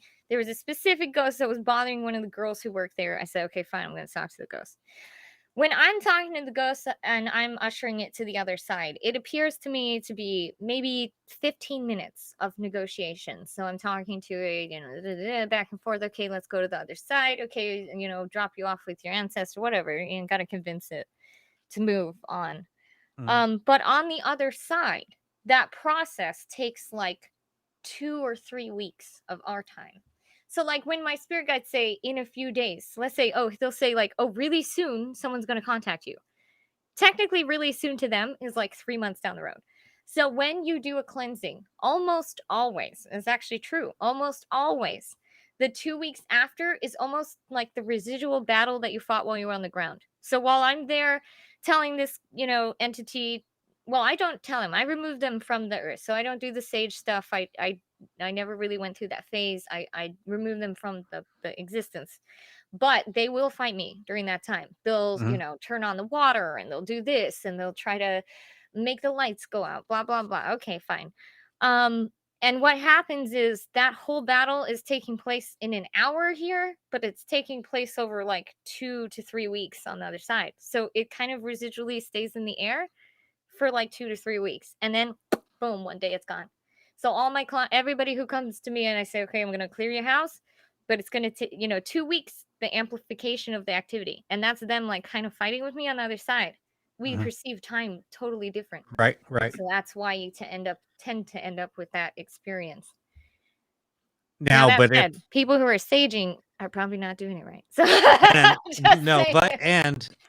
And I mean, if if it is not earthbound, Mm-hmm. then could be totally. So Um, I don't believe like in binding. Like I believe in the astral realm. As you've done remote viewing. Why would you say that there's such thing as earthbound? You can't be earthbound in remote view, can you? There's no rules or limitations on that side no, of no. I mean, I'm just saying in general. it. Just so what I'm trying to say is, so when I do cleansings, I don't do them like other people, with sage and whatnot. In my path or my sect of belief and myself, I actually do a form of kind of like Reiki, and if it's a negative entity, I will literally remove it from existence. It won't be on the 5D. It won't be leaving. Oh, I don't just say, okay, get out of this house, get out, blah blah blah. I literally remove it. Now there is some moral fuzziness because some practitioners say you just don't have a right to remove them, so you should just tell them to get out. Right. Well, I don't do that. I just remove them. And then the spirits, the actual physical human spirits, I guide to the other side. So they're not even going to be on this plane. They're going to be on a different plane. The Right. other spirits I remove from existence. So it just depends. So I do it a little different. But it always has the same, like 2 weeks of crazy activity and then it's all gone. Yeah. Yeah. Gotcha. Wow. That's how I see it. That's just No. I yeah. mean, this is Different why for we everyone. wanted to, because like just doing, like I was talking to Josh, doing, because there's different types of spirit communication, right? I mean, it's basically it's all the same. I mean, we as a medium, we're trying to communicate with spirit. Right. As an ITC researcher, we're trying to connect with spirit. Right. Any type of communication, you're trying to communicate with spirit. Sure. So that's kind of why, we wanted to get it from like your perspective on what, like who we're communicating with, things like that. It's just really hard to now it's a lot more clear. I know I'm trying to just think about how I want to say it. I'm sorry. Sure. No worries. But so Some people are saying that is there someone named Ed that you're having trouble with? Yep. Do you want me to talk to him? I mean, we'll talk about that. Okay. We'll if talk he gives about you that really some. solid paranormal evidence, keep him there. I'll be right over. No, he does. Actually, he's tied with the little girl that's here. Okay, yeah. Sometimes, unfortunately, it's hard to break their bonds. Like I'll see certain like locations where the pull is so strong from one entity that like 6 other entities will be kind of like stuck. And that's always a challenge. You got to get rid of the main one before you can move everybody else on. But you can do it. It just takes a lot of work. So yeah. But see, they're all talking about Ed because I know they're talking about Ed. Ed comes through. Ed comes through a lot, and he sets off my REM pod a lot. Oh, cool. But the funny thing is when Ed comes through, the little girl comes through, so they're tied together. Okay. And she would not. I tried to get her name for months, doing sessions on my own. This was before my show. Sure. She would not give me her name. And then eventually, I think once she got comfortable and we were doing a lot of sessions, and I think she sensed that there was more people trying to communicate, she got more comfortable, and then she came out and she gave us her name, and her name is Emma. Oh, I love that. And she's tied with Ed. Okay. So, but there's a sad story behind the whole thing. So, and I'm not going to go into that. Did you say you have a new device that you wanted to show? Yeah, we're gonna show that. So what we wanted to do was talk a little bit about reverse communication and with so we were talking about spirit texts or ITC texts earlier. Now there's a couple of texts that do come through on my, well, actually there's a handful of texts that come through every weekend on my show. There's Paul. Okay. There's Eva. Okay. There's Lisa. At least it came through yesterday. She's my go-to, yeah. Yeah. Who else comes through? Tom, Yeah. Lisa, Paul. I've heard Michael. Gabriel's come through. Gabriel. Oh, cool. Oh, those are the archangel names. Yeah. We've had that documented as well, where he's identified himself as angel, archangel, spirit technician, cool. which is fascinating. Yeah, very cool. Fascinating. Yeah. So it's remarkable. It really is. So getting all of those names coming through and all of those texts coming through on my show is amazing. And like I said, when you do ITC sessions, even if it's in forward speech, right, and just regular radio scanning, you're not going to get names coming through. It's going to be very rare for names to come through. Right. Depending on the device, I think. You mean forward speech? Like, let's say even forward speech on the radio, you don't hear names very often. No, you don't. That's what Josh and I talked about. Yeah. Even during an interview, how many times are you going to mention somebody's name? You really don't. You might do it during the introduction. Right.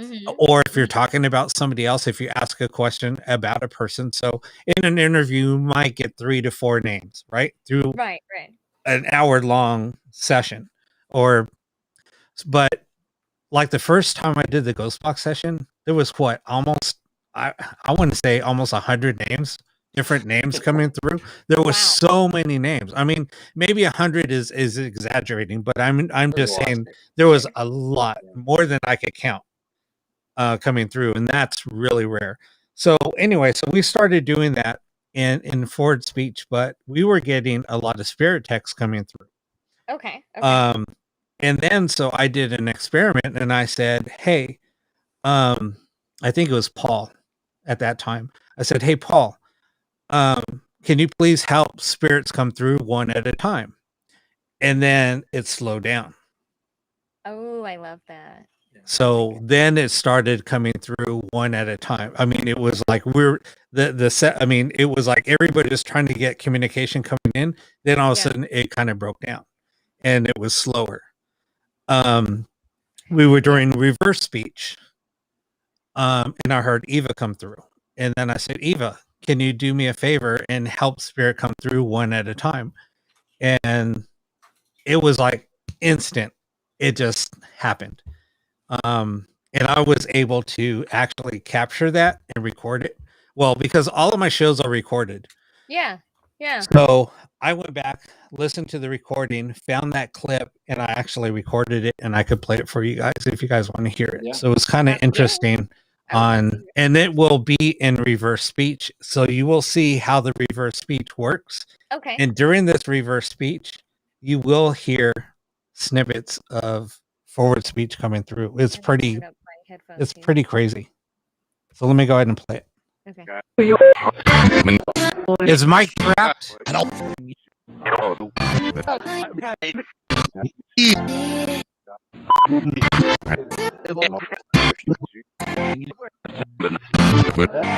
Eva, if you're here, have spirits come through one at a time, please.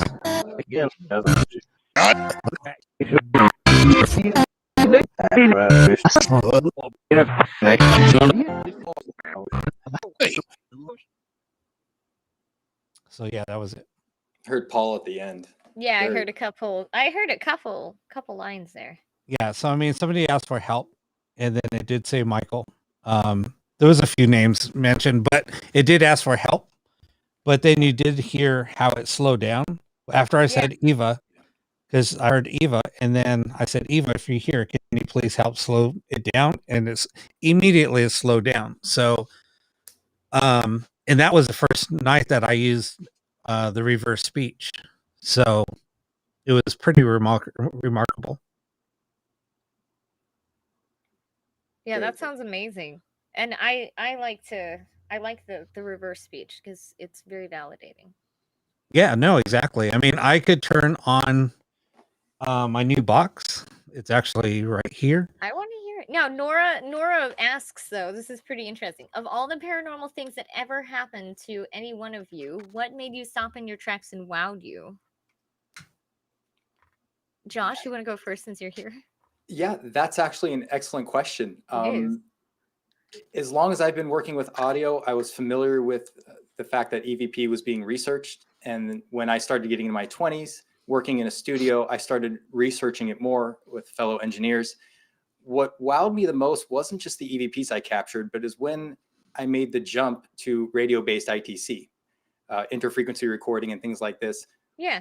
Certain devices, Rob knows my story. One in particular, the Mini Box by Ron Ricketts, was such a clean device in terms of how the voices came through that it literally almost, what it sounds like is it silenced the radio, but still used the EM to piggyback the signals in. So you literally would just hear the voices come in, and the radio very rarely came in. He was an electrical engineer who spent years designing this, perfecting it, custom printed breadboarding, custom printed circuits.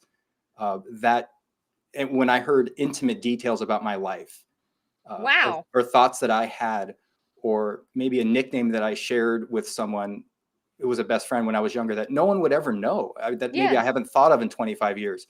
When those things started coming through, I literally stopped, like, and you get that hot feeling inside your body, like, oh my gosh, like, this is the breakthrough. This is, it happens differently for everyone. That was my breakthrough. Yeah.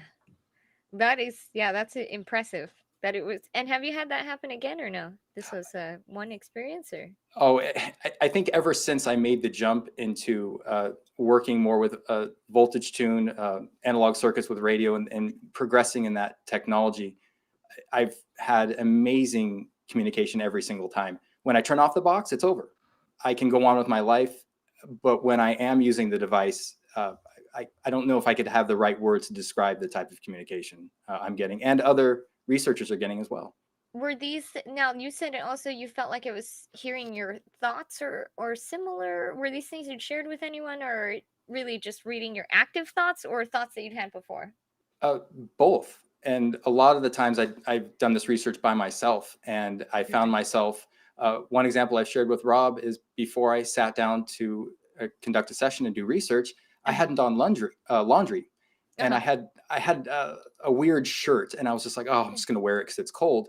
And when I sat down, I did my radio session and listened back, and in my voice, before I started the session, my voice said out loud, "Nice shirt." But wow, I get chills thinking about it.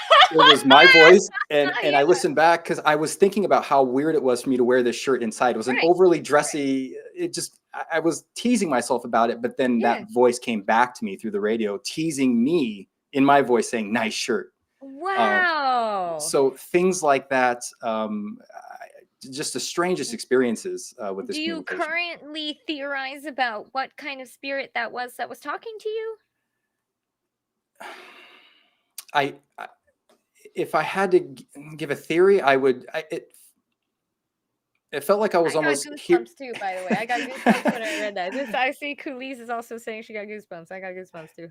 It almost like I was somehow reading my own consciousness. For the first, it was one of those moments where I thought maybe I'm not dealing with something else. I felt like I was dealing with myself, and maybe somehow I had imprinted that into the session. I don't know how else better to explain that. Have you done experimentation to attempt to manipulate that again to read your own consciousness?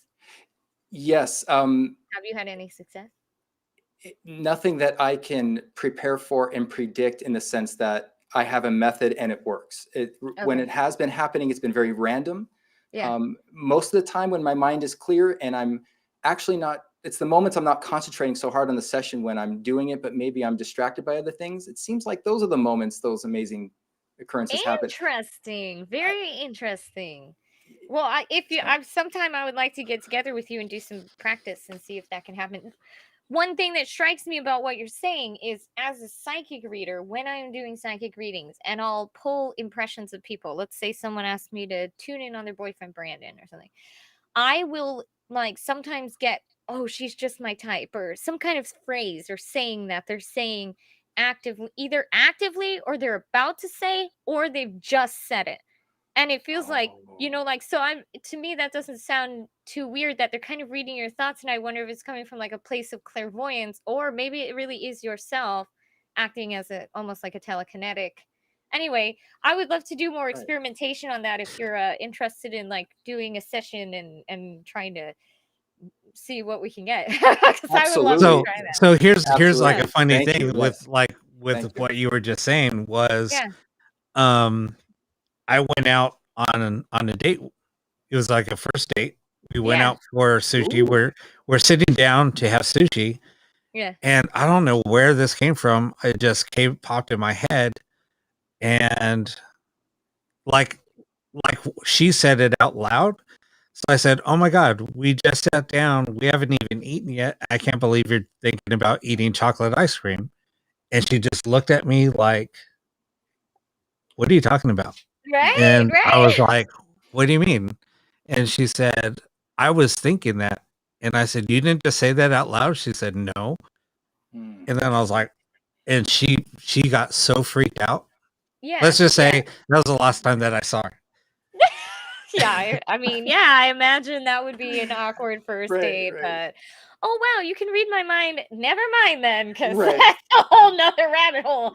I do not want my partner reading my mind. But that just blew me away because I literally thought she said it out loud, and she was like, she just looked at me and she said, and I said, "What's wrong?" And she said, "I can't believe I was just thinking that and you said it." And then I said, "You didn't say it out loud?" She said, "No, I was thinking it." I gotta write that on my manifestation list. I always write, I want a psychic husband. And I gotta make sure cannot read my mind. I don't even know if I want an empath. I think remote viewer or something like that. Don't give me the mind readers. No. Yeah, she said she saw it on the one alpha is enough. One. Yeah, she said she saw it on the menu, and that's what got her to think that. Oh my she was God. like, "Oh my God, chocolate ice cream sure sounds good." Yeah, she was thinking that. But yeah, although, I'm just saying it might make you a better lover. You know exactly where she's thinking of. I'm just saying she should have given it another chance. Okay, if you're listening out there, give Rob another chance. Now that his psychic abilities have awoken, let's do it. Right. There you go. No, that was so funny. But anyway, back to you setting up your box over there. I'd love to hear it. I would love to. You guys want to hear it? Okay. A lot of people are talking about your sessions. I'm thrilled to be. No, it's just been really cool. And then now, just with the reverse speech and stuff, it's just been mind blowing. Just with everything that we got. And it was funny because I'm going to set this up, but so last week there was somebody that came on and she really wanted to get in contact with her husband that passed. And I said, "Look, I can't guarantee anything. When we do these sessions, and I was setting up because I wasn't doing the sessions yet. I was getting ready to do another session because I'll do them for like 15 minutes, stop it, talk about it a little bit, and then do another session for 15 minutes, stop it. Sometimes a little bit longer, depends. Sure. Or if something comes through negative, I'll end it right away and say, "Look, I always end it on a positive note or a negative note. If it starts coming in negative, I'll end it. If we end on a very happy note, and then kind of like communication is kind of went, a little null or dull, then I'll just end the session. Just give spirit a little bit of time to refocus, whatever." So anyway, I'm talking to this lady or this woman and I'm like just explaining, "Look, I cannot guarantee this. I can try to see what we can do to get your husband to come through. I can't guarantee anything. All of it, this is live. Anyway, so we set it all up. Yeah. And I'm really focusing in on that. I'm focusing in on her husband. I'm focusing in on, trying to say, "Michael, if you're out there," I'm just using the name Michael. Mm-hmm. "Michael, if you're out there, please come through. Your wife really needs to, communicate with you. She's really looking forward to communicating with you. She just needs some closure, blah, blah, blah." And that's all I'm doing is in my mind and just repeating that over and over, just like really focusing. And I'm not even looking at the chat. I'm not really listening to the ghost box session because I do have the ghost box coming through. I'm I'm kind of listening, but I'm not. I'm more focused in on the communication I'm trying to get. All of a sudden, it happened. The name came through. Wow. Yeah. She asked. She had a couple of words that she was looking for to get that validation, and those things that she was looking for came through. And I said, I don't know what these words are. I don't know what they mean. And then she just said, oh my God, I'm crying right now. And I said, what happened? And then she kind of explained that those were things that she was trying to get without coming out and saying it, because she wanted to see if, kind of like what Josh said, she's thinking about it, but she doesn't want to say it because she wants to get that validation. She just doesn't want to throw it out there, and then, you know, she's leading me on, and then I'm feeding in on her leads and typing in what she wants to hear. So she got everything that she wanted. She just threw the name out, but she was concentrating on other things that she wanted, and those things came through for her. And I was just like, are you serious right now? I just started like tearing. I had to turn away from the camera. Just because it happened, and it was so emotional. It is. And so we talked a little bit, and I said, you know what, on the note, I'm going to end the night. We're just going to call it a night. Oh, So I love that. yeah, it was really cool. So with that set up, I'm going to go ahead and play the Ghost it. Box and All let you guys hear what it sounds like. And if you guys want to ask any questions, you guys can. We can just see if we can get any communication. I can't guarantee anything. Like I said, if we get any words, that's cool. If not, hey, whatever. It's reverse speech, so we shouldn't be getting anything, right? All right. So basically, what you're going to hear is the box is already set up. I did a test earlier. This is going to be scanning radio. It's going to be doing a live scan. It's just I'm turning on the radio. It's going to start scanning the stations, and we're going to hear the stations coming through reverse. Okay. And that's pretty much it. So let me go ahead and turn on the box.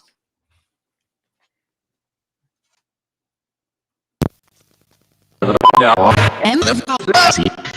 it too loud? Sounds good to me. You're good. Tell me when. Right there? Yeah. Is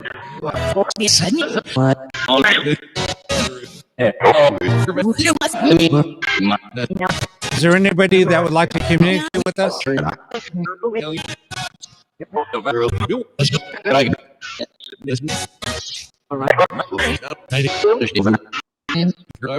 I just heard somebody say Heidi. Heidi, who are you trying to contact? You say mom? I heard mom.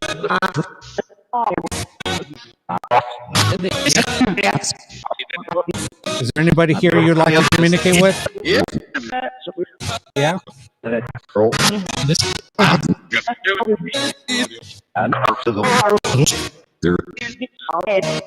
Ed? Ed, who are you here to speak with?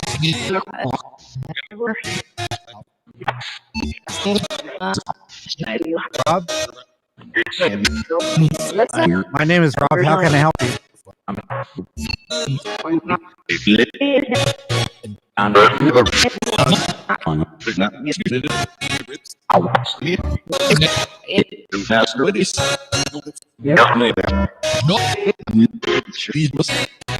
Please listen. You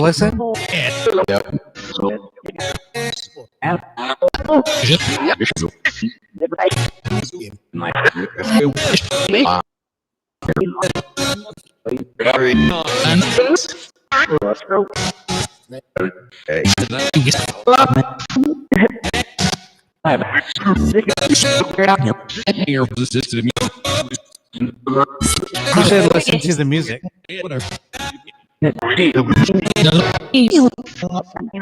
Eva, can you please have the spirit come through one at a time, please?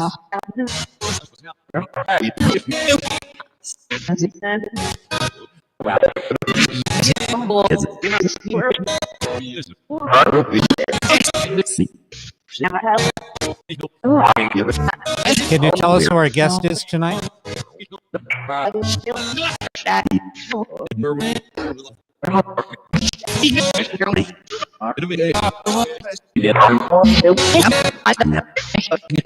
I heard me and I was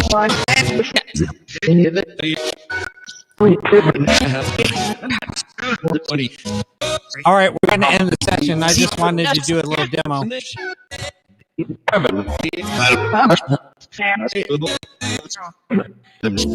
I heard what's wrong. Someone asked what's wrong. Like, why are you ending it almost? Yeah. Right at the end. Yeah. Yeah. We've noticed that communication when you claim or you state that you're going to end a session to be respectful and say, you know, we're going to end the communication soon. There's usually a rush of activity at the end saying, wait, Yeah. no, we're, there's something, not yet. Yeah. Very interesting.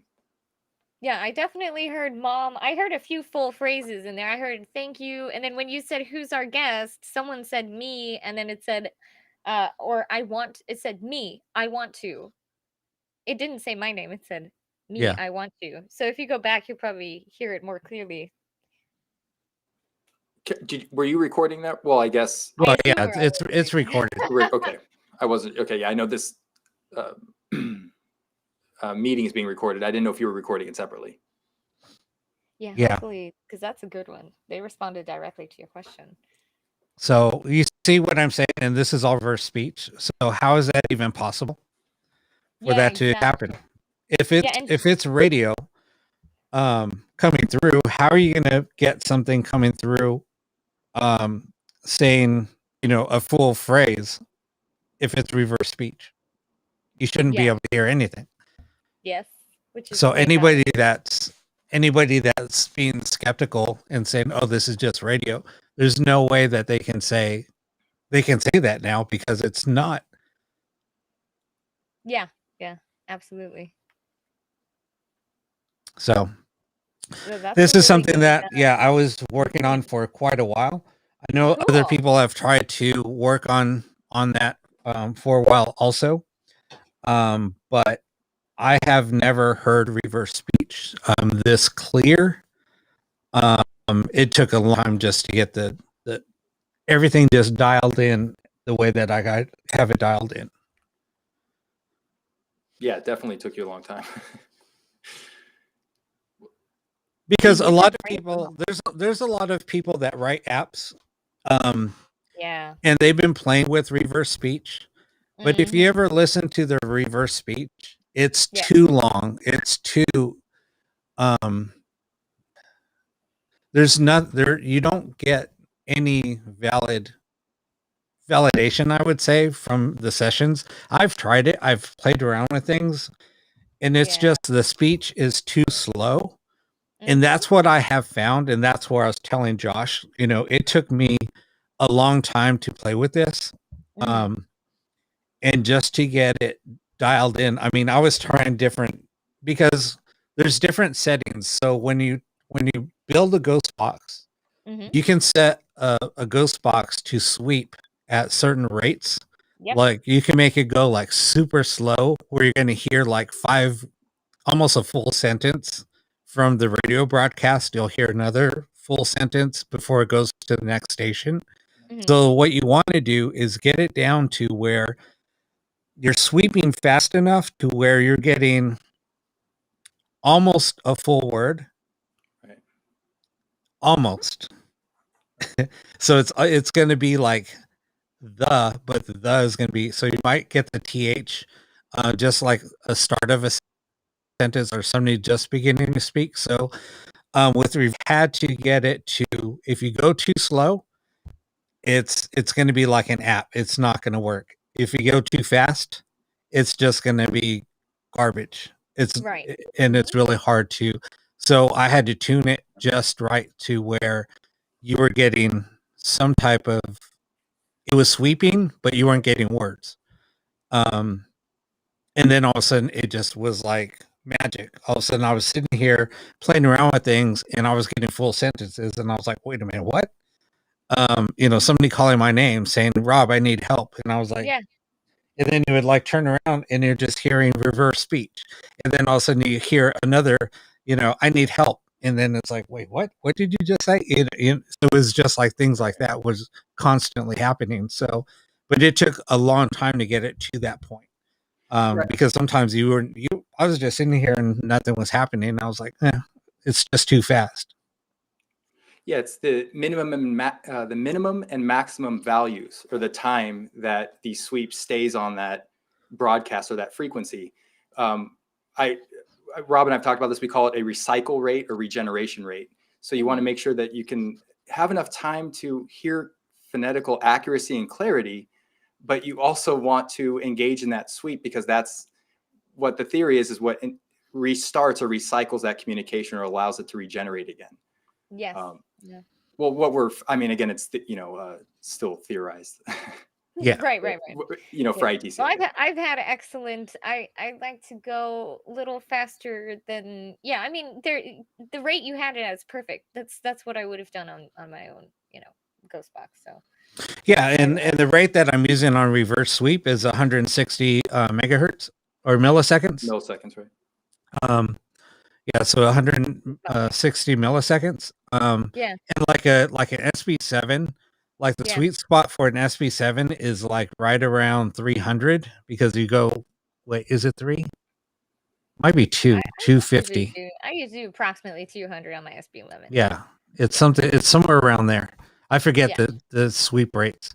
Now, some boxes I will get better long sentence response, and some of them I'll get better EVP. So on my SB11, it combines. So if you're holding a recording device and you are also using the SB11, that's what I use. I use a bunch of different boxes, but this is the one that's my main. And then you play back the recording, you'll hear like the EVP of the voice and combined with the radio to make the sentence. Sometimes you're not hearing it out loud, but then I have, a little bit slower one where you're getting full sentences on the radio, but you're not getting as much EVP activity. So things that you wouldn't hear even out loud. So it just depends on what you're looking for. And of course, people should do a lot of experimentation with it so they can. Right. Yeah. Right. So what people are also saying during my sessions on Saturdays, they're hearing my voice coming through when I'm not saying anything.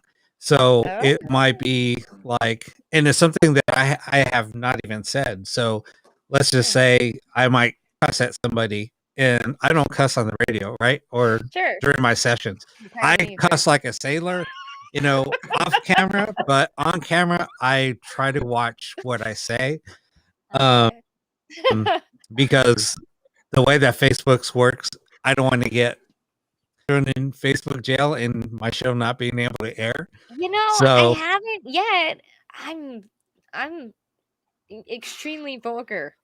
My profile says foul-mouthed psychic, and I call myself ghetto gifted. I literally live in the straight up hood. Like, I swear to God, I am the red spot on Zillow crime map. So like, I live in the hood, and I call myself ghetto gifted. I cuss like a sailor. They have not restricted me yet, but I've been around before they did that, because they started restricting accounts. I don't know if that's why, but they did start doing it. They haven't done it to me yet. Knock on wood. Yeah, because then I will definitely be banned. Some of my I'll viewers have to go to Sirius XM or something. I don't know.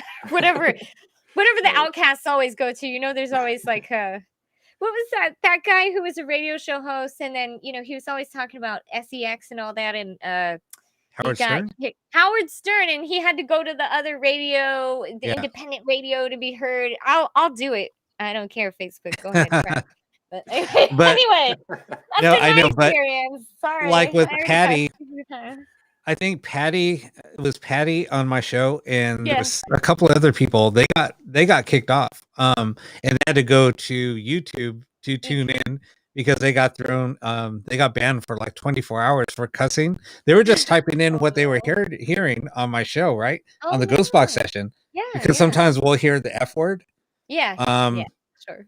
Or people calling me dumbass. I get called dumbass all the time on the Spirit Box. I get called all sorts of names on the Spirit Box. I'll get the best one was like I said, yeah, did you know we're paranormal investigators? And this guy's like, you're not investigators, B. You know, and I was like, Yeah. he doesn't know. He's really mad, but he's actually helping me, you know, Right. by Yeah. being mad and cussing at me. So. Right. So, Yeah. no, but they've gotten kicked off. So now what I tell people, do not type in like the full word. Just put like the Okay, F yeah. word or S word or something. Just abbreviate it. So we'll get the gist. But yeah, no, I cuss at myself all the time and people laugh at me. But So was your spirit box repeating things that you'd thought of in your voice, or was it saying yes. things Okay. So here's okay. So let me I back find up a this little bit. fascinating. I gotta get to the bottom of this. This is a So mystery. what I we've must done, investigate. I didn't know that people were doing this. So during my show, that I have bought, or people that have bought boxes off of me, they will turn them on Yeah. during my show. Yeah. And they said that they will get responses, whatever my box is saying, their Yeah. box will reply. Ooh, I love it. Or Right. they will hear me ask questions and their box will reply with a relevant response. And I didn't even know this, but 3 people I got messaged all on the same day after watching my show. Oh my God, I had my box on just as an experiment. Yeah. I didn't ask anybody to do it. They just did it. And it was 3 different people, and 3 different people responded with the same thing. And I was like, oh my God, this is crazy. Yeah. So yeah, so it's just really weird. But and then also people are hearing EVPs from the like watching the broadcast, they're actually hearing EVPs. It was on what, our first or second show. Josh wasn't even talking. And they're hearing things through there, yeah. And he cussed, and he doesn't cuss. He said the word to me. He said, F you. And I was like, wait, what did you just say? And Yeah. he was like, I didn't say anything. Yeah. And I said, no, you just said F you. But I know I was watching and he didn't say it. Right. So right, I was right. like, holy crap. Wow. And it was in his voice. So I'm really sorry. You know, Right? I didn't do it, but I'm sorry. but then he also heard me say something. I was talking and he said that he heard my voice say something. And I was like, Yeah. really? Do you believe these are ghosts mimicking your voice? I think they're spirit manipulating. Okay. I definitely think it's possible. Absolutely. I think we're, you know, I hope I'm using the right words. We're already working with a miracle of communication. So, Sure.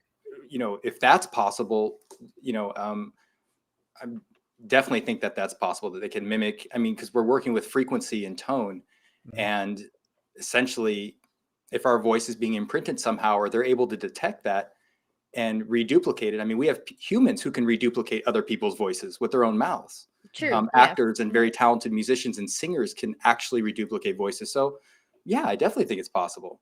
Absolutely. Yeah. Maybe So- they are just like voice actors. Yeah.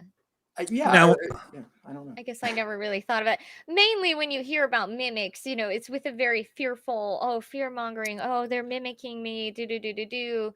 And I'm just trying to figure out, you know, where do I think it lies? I don't think I've ever been mimicked but on the other hand, I have an identical twin sister, and we sound literally interesting. identical because we are identical. Right. And also, shameless plug, if you're in the Los Angeles area, me and my identical twin sister are opening our store, Lucky Eye, in Artesia, California, tomorrow at 11 a.m., 11 to 7. It has crystals. We have obsidian scrying mirrors. We have sage, incense, everything you could want for the metaphysical supply. Come on in and check it out. Anyway, so I'm trying to think like, okay, so where do these come from? Because I don't have a lot of experience with it myself, but it's a mystery I definitely want to investigate more. So I was investigating Camarillo State Hospital. And the first time, well, this is like when somebody was saying like you were blown away, or like doing in the paranormal. This is one of those moments where I've heard it happen on an EVP to where we did an investigation, and during the investigation, I captured some EVPs, and I found them going over the evidence. There was an EVP of one of our investigators laughing. Yeah. And then in his voice, it overlapped his laugh and said, "Yeah, now get out." Because he said, "Wasn't that the craziest thing you ever saw?" And then laughed. Yeah. But in his laugh, at the very tail end, it overlapped his voice or his laugh and said, "Yeah, now get out."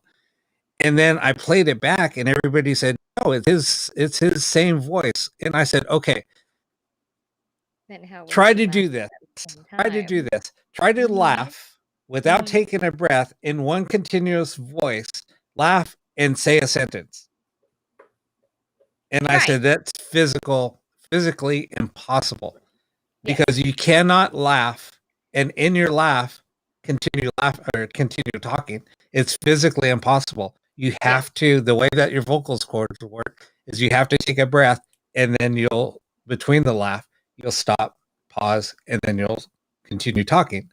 Right. And they were like, "No." And I said, "Try it." And they were trying it, and they're like, "I can't." And I said, "Now listen to it." And I threw it in a voice analyzer, and I said, "Look, it's two different recordings. It's two different clips." Because, and we were talking about wavelengths. So when you record something, and Josh is an audio engineer, when you record something, it's one continuous wave. Now, if there's any interruption, like when you stop and pause, now the frequency is going to change and it's going to create a different wave. So to have the two, for it to have been the same frequency, it would have had to have that same waveform. Right. And like they were like, ducks have no echo. Yeah. So yeah. Or phasing issues as well, right? Yeah, or phasing issues. Right. So then, so I overlapped it and I said, "Look," and I brought it up on an analyzer and I said, "Look, it's two different clips." And then they were like, "But how is it in his voice?" And I said, "I don't know." And I said, "Have you ever heard of people talking about mimicking?" And they said, "I've heard of it, but never experienced it." And so we experienced it that time. So then I was out at Camarillo State Hospital filming, and I was by myself and I was recording, talking. So I was kind of like doing a voiceover as I'm recording on what I'm seeing. And then I was like, there was what it looked like somebody took like something and created what it looked like claw marks. And it was pretty cool. I was like, wow, that's kind of creepy. And I said, but it's kind of cool. And in my voice, when I said that, wow, that's kind of creepy, but it's cool looking. And then it said, in my voice, it said, "Yes, it is. Now get the F out." Wow. And then I didn't hear that. Yeah. I didn't hear it when it happened. So I was putting the clip together. I have that clip actually. It's on my Facebook or on my YouTube channel. Anyway, I was putting the video together, and then I was listening to it. Yeah. And then I was like, "Wait a minute, what the hell was that?" And I rewound it and I played it again. And the person that I was with, I said, "Hey, come here," because he was there. We were at his house, and I was doing he was at my house, and we were going over the footage, and I was putting the video together. And I said, "Listen to this." And he listened to it. He goes, "Why are you telling yourself get the F out after you said, 'Whoa, this is cool'?" And I said, "Dude, who was that?" And he said, "That was you saying it." I said, "Why would I say that?" And then I said, "Listen to it again." I said, "Listen to the pitch. It's not me." And then he listens to it. And he says, "It sounds like you, but in a deeper voice." Wow. And I said, "Listen to my voice talking, and then listen when that comes in." And then he listened again, and he's like, "It's somebody else. It's totally somebody else. They're mimicking your voice." And I said, "Exactly." So yeah, it was weird. We have an excellent speaking voice. I'm thinking maybe they don't mimic me because I'm very annoying. By the way, Dawn asked on YouTube, she said, I had a spirit who used to communicate with me. I know who he is, and he stopped. I want to know, how do I get him to come back? If you want to now, some of our spirit guides, they come and go. So you'll have a spirit guide for a few years, And periodically you'll lose a spirit guide, or you'll gain 2 extra spirit guides for a period of years, and then they'll go on to some other project. I don't know what they do. So it's possible that spirit was acting as spirit guide, and that's why they don't communicate with you anymore. However, I will just sit down, relax, and then it's almost like I'm casting a net out with like my third eye and my crown chakra, and I kind of just cast the net out, and I say, hey, person's name or specific spirit, come talk to me. Can you come talk to me? Or it's like calling someone on the phone, and then they'll come to me in a physical way. So like you were saying, Rob, that when you do these ghost box sessions, that things start going on around you. When I do mediumship readings, I will have things knocked over. You'll hear voices on EVP. There'll be like, you'll hear voices on the recording as I'm doing the live stream. You'll see things being moved, stuff like that. Because when I'm casting out the net, I'm just looking for them, and then I pull them to me as like a physical presence. And when I do mediumship readings and people don't ask me for a specific person, then I'll say, okay, does anyone want to come talk to blank and blank? And so it's almost like 5 people suddenly fill the room with me, right? So anyway, the point is, that's how you can kind of like cast out the net, almost envision it coming from here, and like a line cast out, and then say, hey, blank, whatever his name is, or his name, I guess. Can you come talk to me? It's possible if he's a person, he's already moved on to the next stage, so you may not be able to contact him. And that might be why his communication stopped, or he was your spirit guide, and now he doesn't need to connect with you. So, it was her first husband. It's possible he already moved on. Depends how long ago that was. So it's possible he's not. But you can contact him anytime. You just gotta relax and call him until they get on the phone. If you text your boyfriend more than twice in a row, then you can call the ghost more than twice in a row. And now you know why I'm still writing my manifestation list. So I'll be like, hey, why haven't you texted me back? Get over here, ghost, right now. No, I was just kidding. Dawn, I'm going to send Ed over there to go visit you. Still single, guys. Still single. So don't. It's either a wall of text or 6 texts in a row until you respond. Just saying. No, that's annoying. I'll just turn off my phone. No, Rob, you're going to read my mind, and you're going to know I was about to text, and you're going to text me first. I'll be the happiest girl in the world. Thank you for texting me. I do want ice cream. Thank you, Rob. Oh, my gosh. Yeah, mint chocolate chip, though, okay? Rob's blushing. Right? I know, right? He's got a pink light anyway. He's good. He's right. Good. It's all right. It's like lower the lights right now. I'll turn it red. Right. Here, I'll make it red. Red is the color of passion, Rob. Oh, damn. I better change it. Give you the blue serenity, calm, tranquility. Yeah, I have blue on this side, and then lavender or pink on that side, or purple. Right. I jest, but that's why I'm brutal though. I'll just keep going and going and going. Like my dad passed away recently, and I was like, hey Jim, like now's your time. I'm gonna fucking ream you, because he was a bad dad. I was like, dude, I've been waiting for him to go the other side so I could like really talk to him. You can talk to your dad, but you can't tell them like, you should have done this, that, and the other, all the things the therapist says, right? All the things the therapist brought up. He did not. I mean, at first he was like, hey, and I was like, hey, blah, blah, blah. And he's like, oh shit, shit. He didn't want to talk to me. Right. I said, guess what? I can call for you every second of every day. I can make your afterlife a living hell by continuing to annoy you unless you sit down and talk to me right now. And that's what happens. So like, sometimes you just got to get really like serious with it, Just saying. Dawn, don't be talking about my blue balls. That's the other half of the color that you got going on there. We can't win on this lighting. No, so the the mood So lighting and there's everything. so on my show I had everybody buy these cat balls.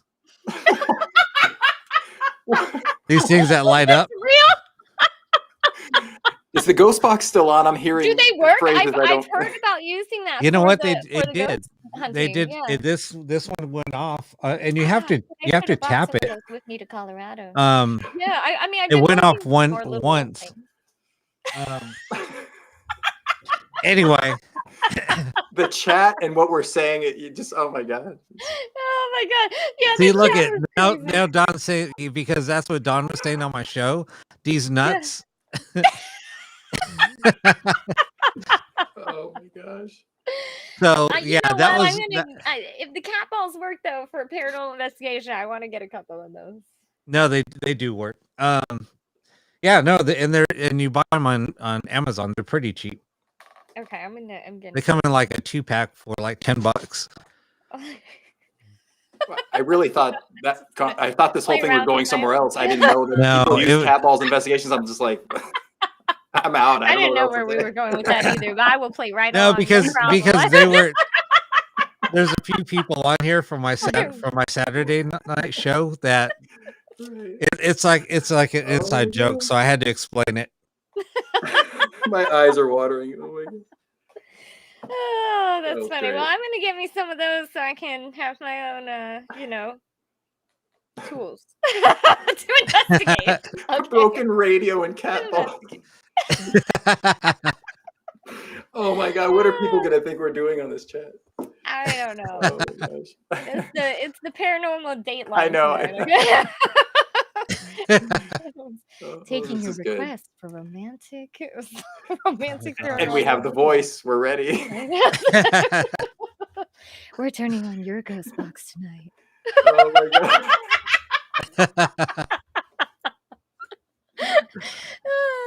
Yeah, sorry guys, I'm really No, bad. this is great. I love it. No, we have to have this. This is I'm great. young and loud. That's it. No, That's what I know. everybody's having so much fun. Yeah. It's yeah. and that's what it's all about. Yeah, Let's we have a lot of can get a little we can get a little technical, whatever, but you know what, we got to lighten it up too. Yeah, we bore a little and we laugh a little and Love it. I love it. oh my gosh. Let me see here, Brittany. Yeah, I got it, Brittany. Thank you. And Michelle. I don't know if Michelle's still with us, but I got both of your emails. I'm going to follow up with you. By the way, I do a lot of free psychic readings and a lot of free mediumship on my page, Divine Empath. They're free so that you can test it. If you like the way I read, you can go to my website and book an actual reading. But I do enough free readings that most people really do just do the free readings. It's like my duty in life to do that. Because I have very lucky. I have abundance, so I want to make sure I give back as much as I can. So go to Divine Empath, and then of course, my shop opening tomorrow called Lucky Eye. We have crystals, we have sage, we have everything you possibly want for metaphysical supply, and of course, we have scrying mirrors if you're interested. So yeah, we've got a lot of cool stuff. And it opens tomorrow at 11, and it's already on Google. So just look up Lucky Eye, Los Angeles area. Come on out and meet me. And then we can make lots of jokes together. And thank you. And if you are the first 30 customers, you get a free keychain. Okay, free keychain. Woo, come in. But due to COVID, it's hard because we're supposed to have a real opening, but it's like we can only fit 3 people in safely at once. So it's like like we gotta rotate it. It's gonna be so exciting, but it's gonna probably be a little bit slower than we were hoping. So It's still It's all exciting. right. So. It is. I was hoping to do an event, like a free reading event, so that people could come out and maybe do like 10 minutes each, and they could do, readings with me and then go through the shop. But unfortunately, it's coronavirus. So, oh well, next year. We'll do the 1-year anniversary, hopefully. There is not a link to Lucky Eye on my page, Divine Empath. You just have to Google it. It's already in Google if you look up Lucky Eye Artesia or Lucky Eye Los Angeles. So yeah, should be on there. Yeah, thanks guys. By the way, thanks to everyone who's here. Brittany, I saw you. Thank you so much for for hanging out with us this whole time. I love you guys. Peggy, I saw you in here. You guys are great. Thanks, Teresa. Thanks, Elle, my girl Elle. Thank you guys, Patty and Barbara. Barbara, thank you so much for being here. I appreciate all your support. Dee, my girl Dee, what's up? Yeah, no, thank you everybody for joining tonight. I mean, it's been a lot of fun. It has. Really has. You know, I mean, we try to do as much as we can. You know, I do everything that I do when I do live sessions, and we do try to communicate with loved ones, whatever. You know, I do it all on my time. And you know, I scheduled my Saturday nights at 12:45 Pacific time to go on till, you know, after midnight. Well, maybe an hour till like 12:45. Oh no. Right. My shows go until 4:30 in the morning. So let's just say the next day I'm dead. Yeah. Excuse a pun, but no, I'm wiped. But I mean, it's a lot of fun. I mean, to even think I would be doing a live show for 5 hours, you know, nonstop, and it goes by. I'm like, damn, I wish my workday went by this fast. Yeah. Right.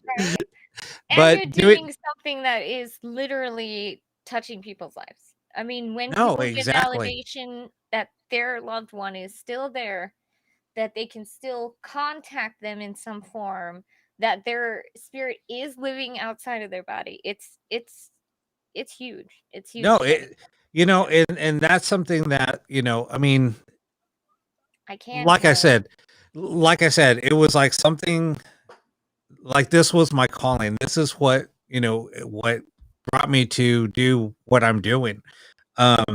It was just, you know, I thought about it, and I just, nothing was coming to me. And then it was like I was just guided to do this. And like I said, I didn't know what was going to happen. I'm like, okay, I'll do live ghost box sessions. It will kind of give me something to do. You know, if I have 10 people watching, hey, cool. If we have like a little group of 5 people, constant viewers, and we're experimenting together, hey, that'll be a lot of fun. But no, once we started doing it, and then people started contacting loved ones, and me being blown away and just like, holy crap, this is crazy. Is this really happening? And, you know, and we're getting validation. Yes, the naysayers, thank you to the naysayers and the skeptics out there that got me, that pushed me in the direction to where, to get something that is it cannot be debunked now. You guys are the ones that pushed me here. And Josh is the one that kept me going on that. So, but hey, he's the one that got me to build this damn box this week. 40 hours. It was all his fault. Really good. It works really well. I'm excited to see more in action. I gotta head out because I gotta get up really early tomorrow. Oh, no worries. A shop, which I'm so excited about. Congratulations. I really hope that I can come back on, you guys. Thank you so much for having me. It's been an honor and a pleasure. It's great to meet you, Josh. Nice to meet you. The honor's all ours. Always nice to see you. Nice to see you. I can't wait to do some. I want to come back. I want to do some sessions too. I want to do some. We'll do some sessions. We'll actually have to get together and do some live sessions together. Would be great. Yeah, you can. Never mind. I was gonna say something really bad. I was gonna say something really bad about trying meatballs, but I think I can read mine because I knew what was coming there. I'm like, I know what you're gonna say. Most people can figure out what my was gonna say. Anyway, okay. See you guys later. Have a great night, everyone. Bye. Bye. Thank you. See you guys. But anyway, I think we're still live. No, we are still live. I didn't end the session yet, or end we're still going. Okay. We just lost our guest. Okay. That was fascinating. Absolutely fascinating. When you surprised me, you know, with the, you know, we didn't, because of work schedules and everything, like you told me, and I didn't know what to expect. That was fascinating. I learned so much, and in my mind, I'm starting to connect the dots because I'm hearing about these experiences and how she was able to channel and work with this communication, and we're comparing it with our ITC research. It's fascinating. And that's something that that's something that I wanted to, because it's all related, right? I mean, just because a psychic is. Good night, Brittany. Thanks for watching. Thank you, everyone. So if you guys want to watch the video tomorrow, if you go to my Facebook page, or actually my YouTube page, here, let me pull it up.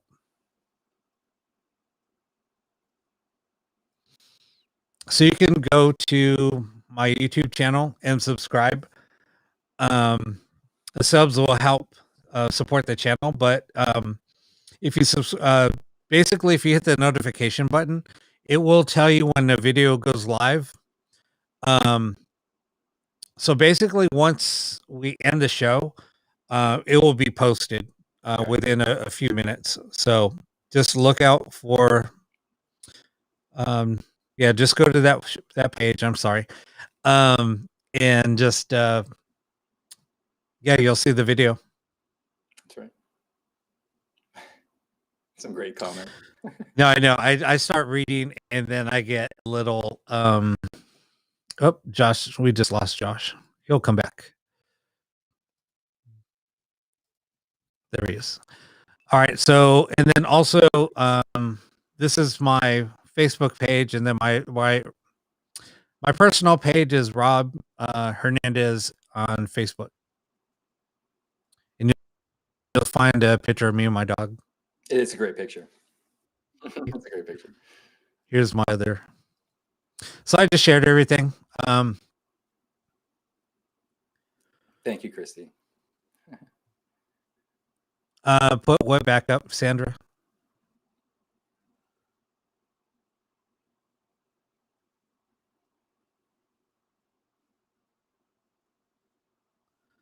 I think she was looking for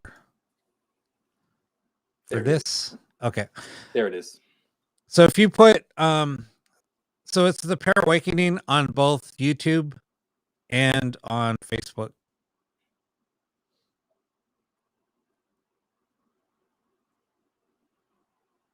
No, I've heard about Waverly. I've been all over the country. I just haven't been to Kentucky. So there was a couple of places in Kentucky that I wanted to hit. I just haven't done it yet. You're welcome. Yeah, just once COVID's over, I'll travel a little bit more. I want to go back to New York though too. Oh, good. I can host the show by myself.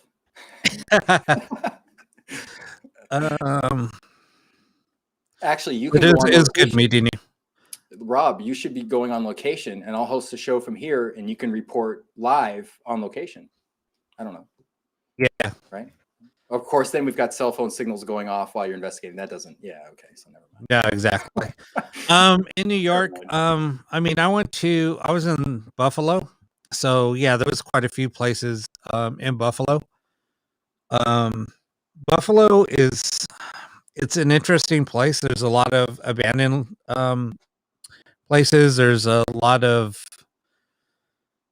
There's actually a mental hospital that was converted into was an insane asylum that was converted into a hotel, and that place is really haunted. We got to go check it out before it was even when it was being converted. Good night, Carol. Good night, Carol.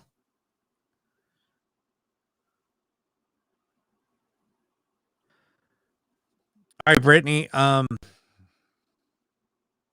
I'd love to hear your stories. I'll message me on Facebook, or send me a friend request on Facebook.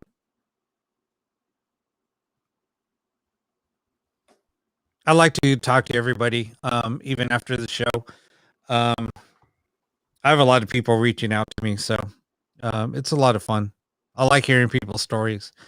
And I mean, if you guys want to ever come on the show, if somebody wants to be a guest on the show, you're more than welcome to. We could talk about your experiences or whatever. So Nora, I think, well, I've told you about Nora, you know about the cigarette smoke that I smell also in here, since you're a regular on here.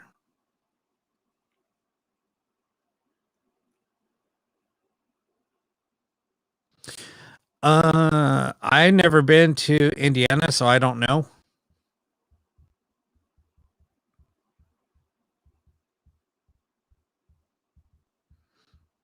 So have you heard, or have you know any locations there, in Sleepy Hollow?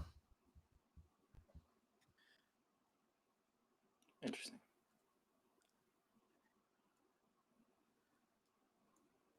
Hold on, I'm opening up my Facebook right now. Roswell, New Mexico. Yeah, D. Garcia says, come visit Roswell, New Mexico. I've driven through there. Good night, Christy. Thank you very much for your time.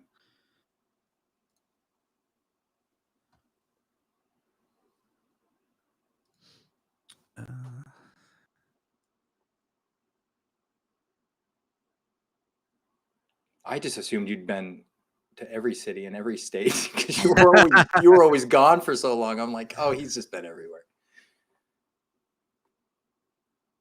No, I mean, I've been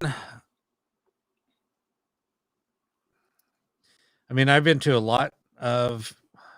There's only, I think there's only like 9 states I haven't been to,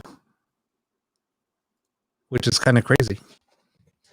Yeah, wow, that is only 9. Yeah, Kentucky's 1. Okay. Kentucky, Alaska,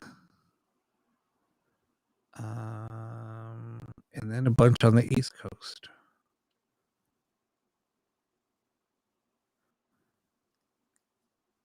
Yeah, crazy. But anyway, I bet you that yeah, I bet you Sleepy Hollow does have some pretty crazy stories. I've always been fascinated with Sleepy Hollow, just with the legend of Sleepy Hollow. I mean, it's pretty crazy, and that whole area. I mean, it's just New York, upstate New York it's really pretty. I really not like upstate New York. Everybody's really friendly too. Right. It's funny.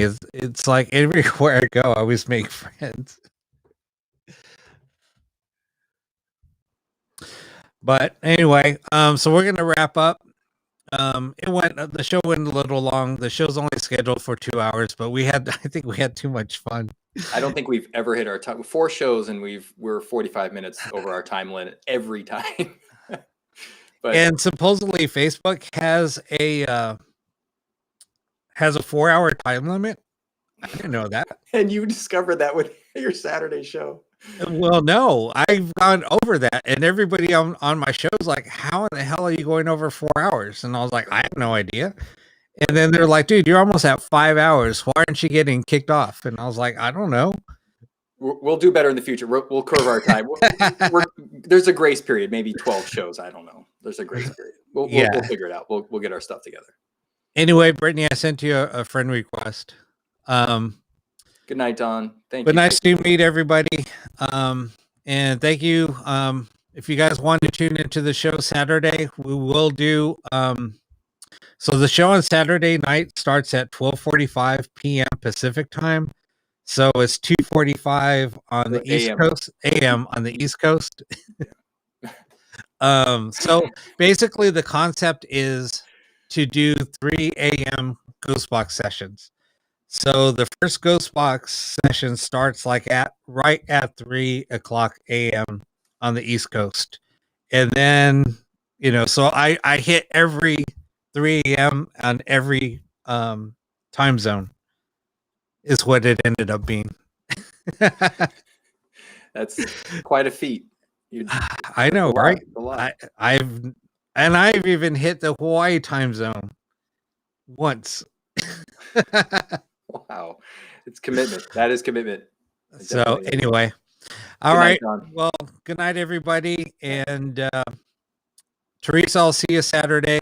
Yeah, your afternoon. She's in Australia. All But right. yeah. Anyway, well, thanks for watching, everyone, and have a great night Thank you for your and time. the rest of your week.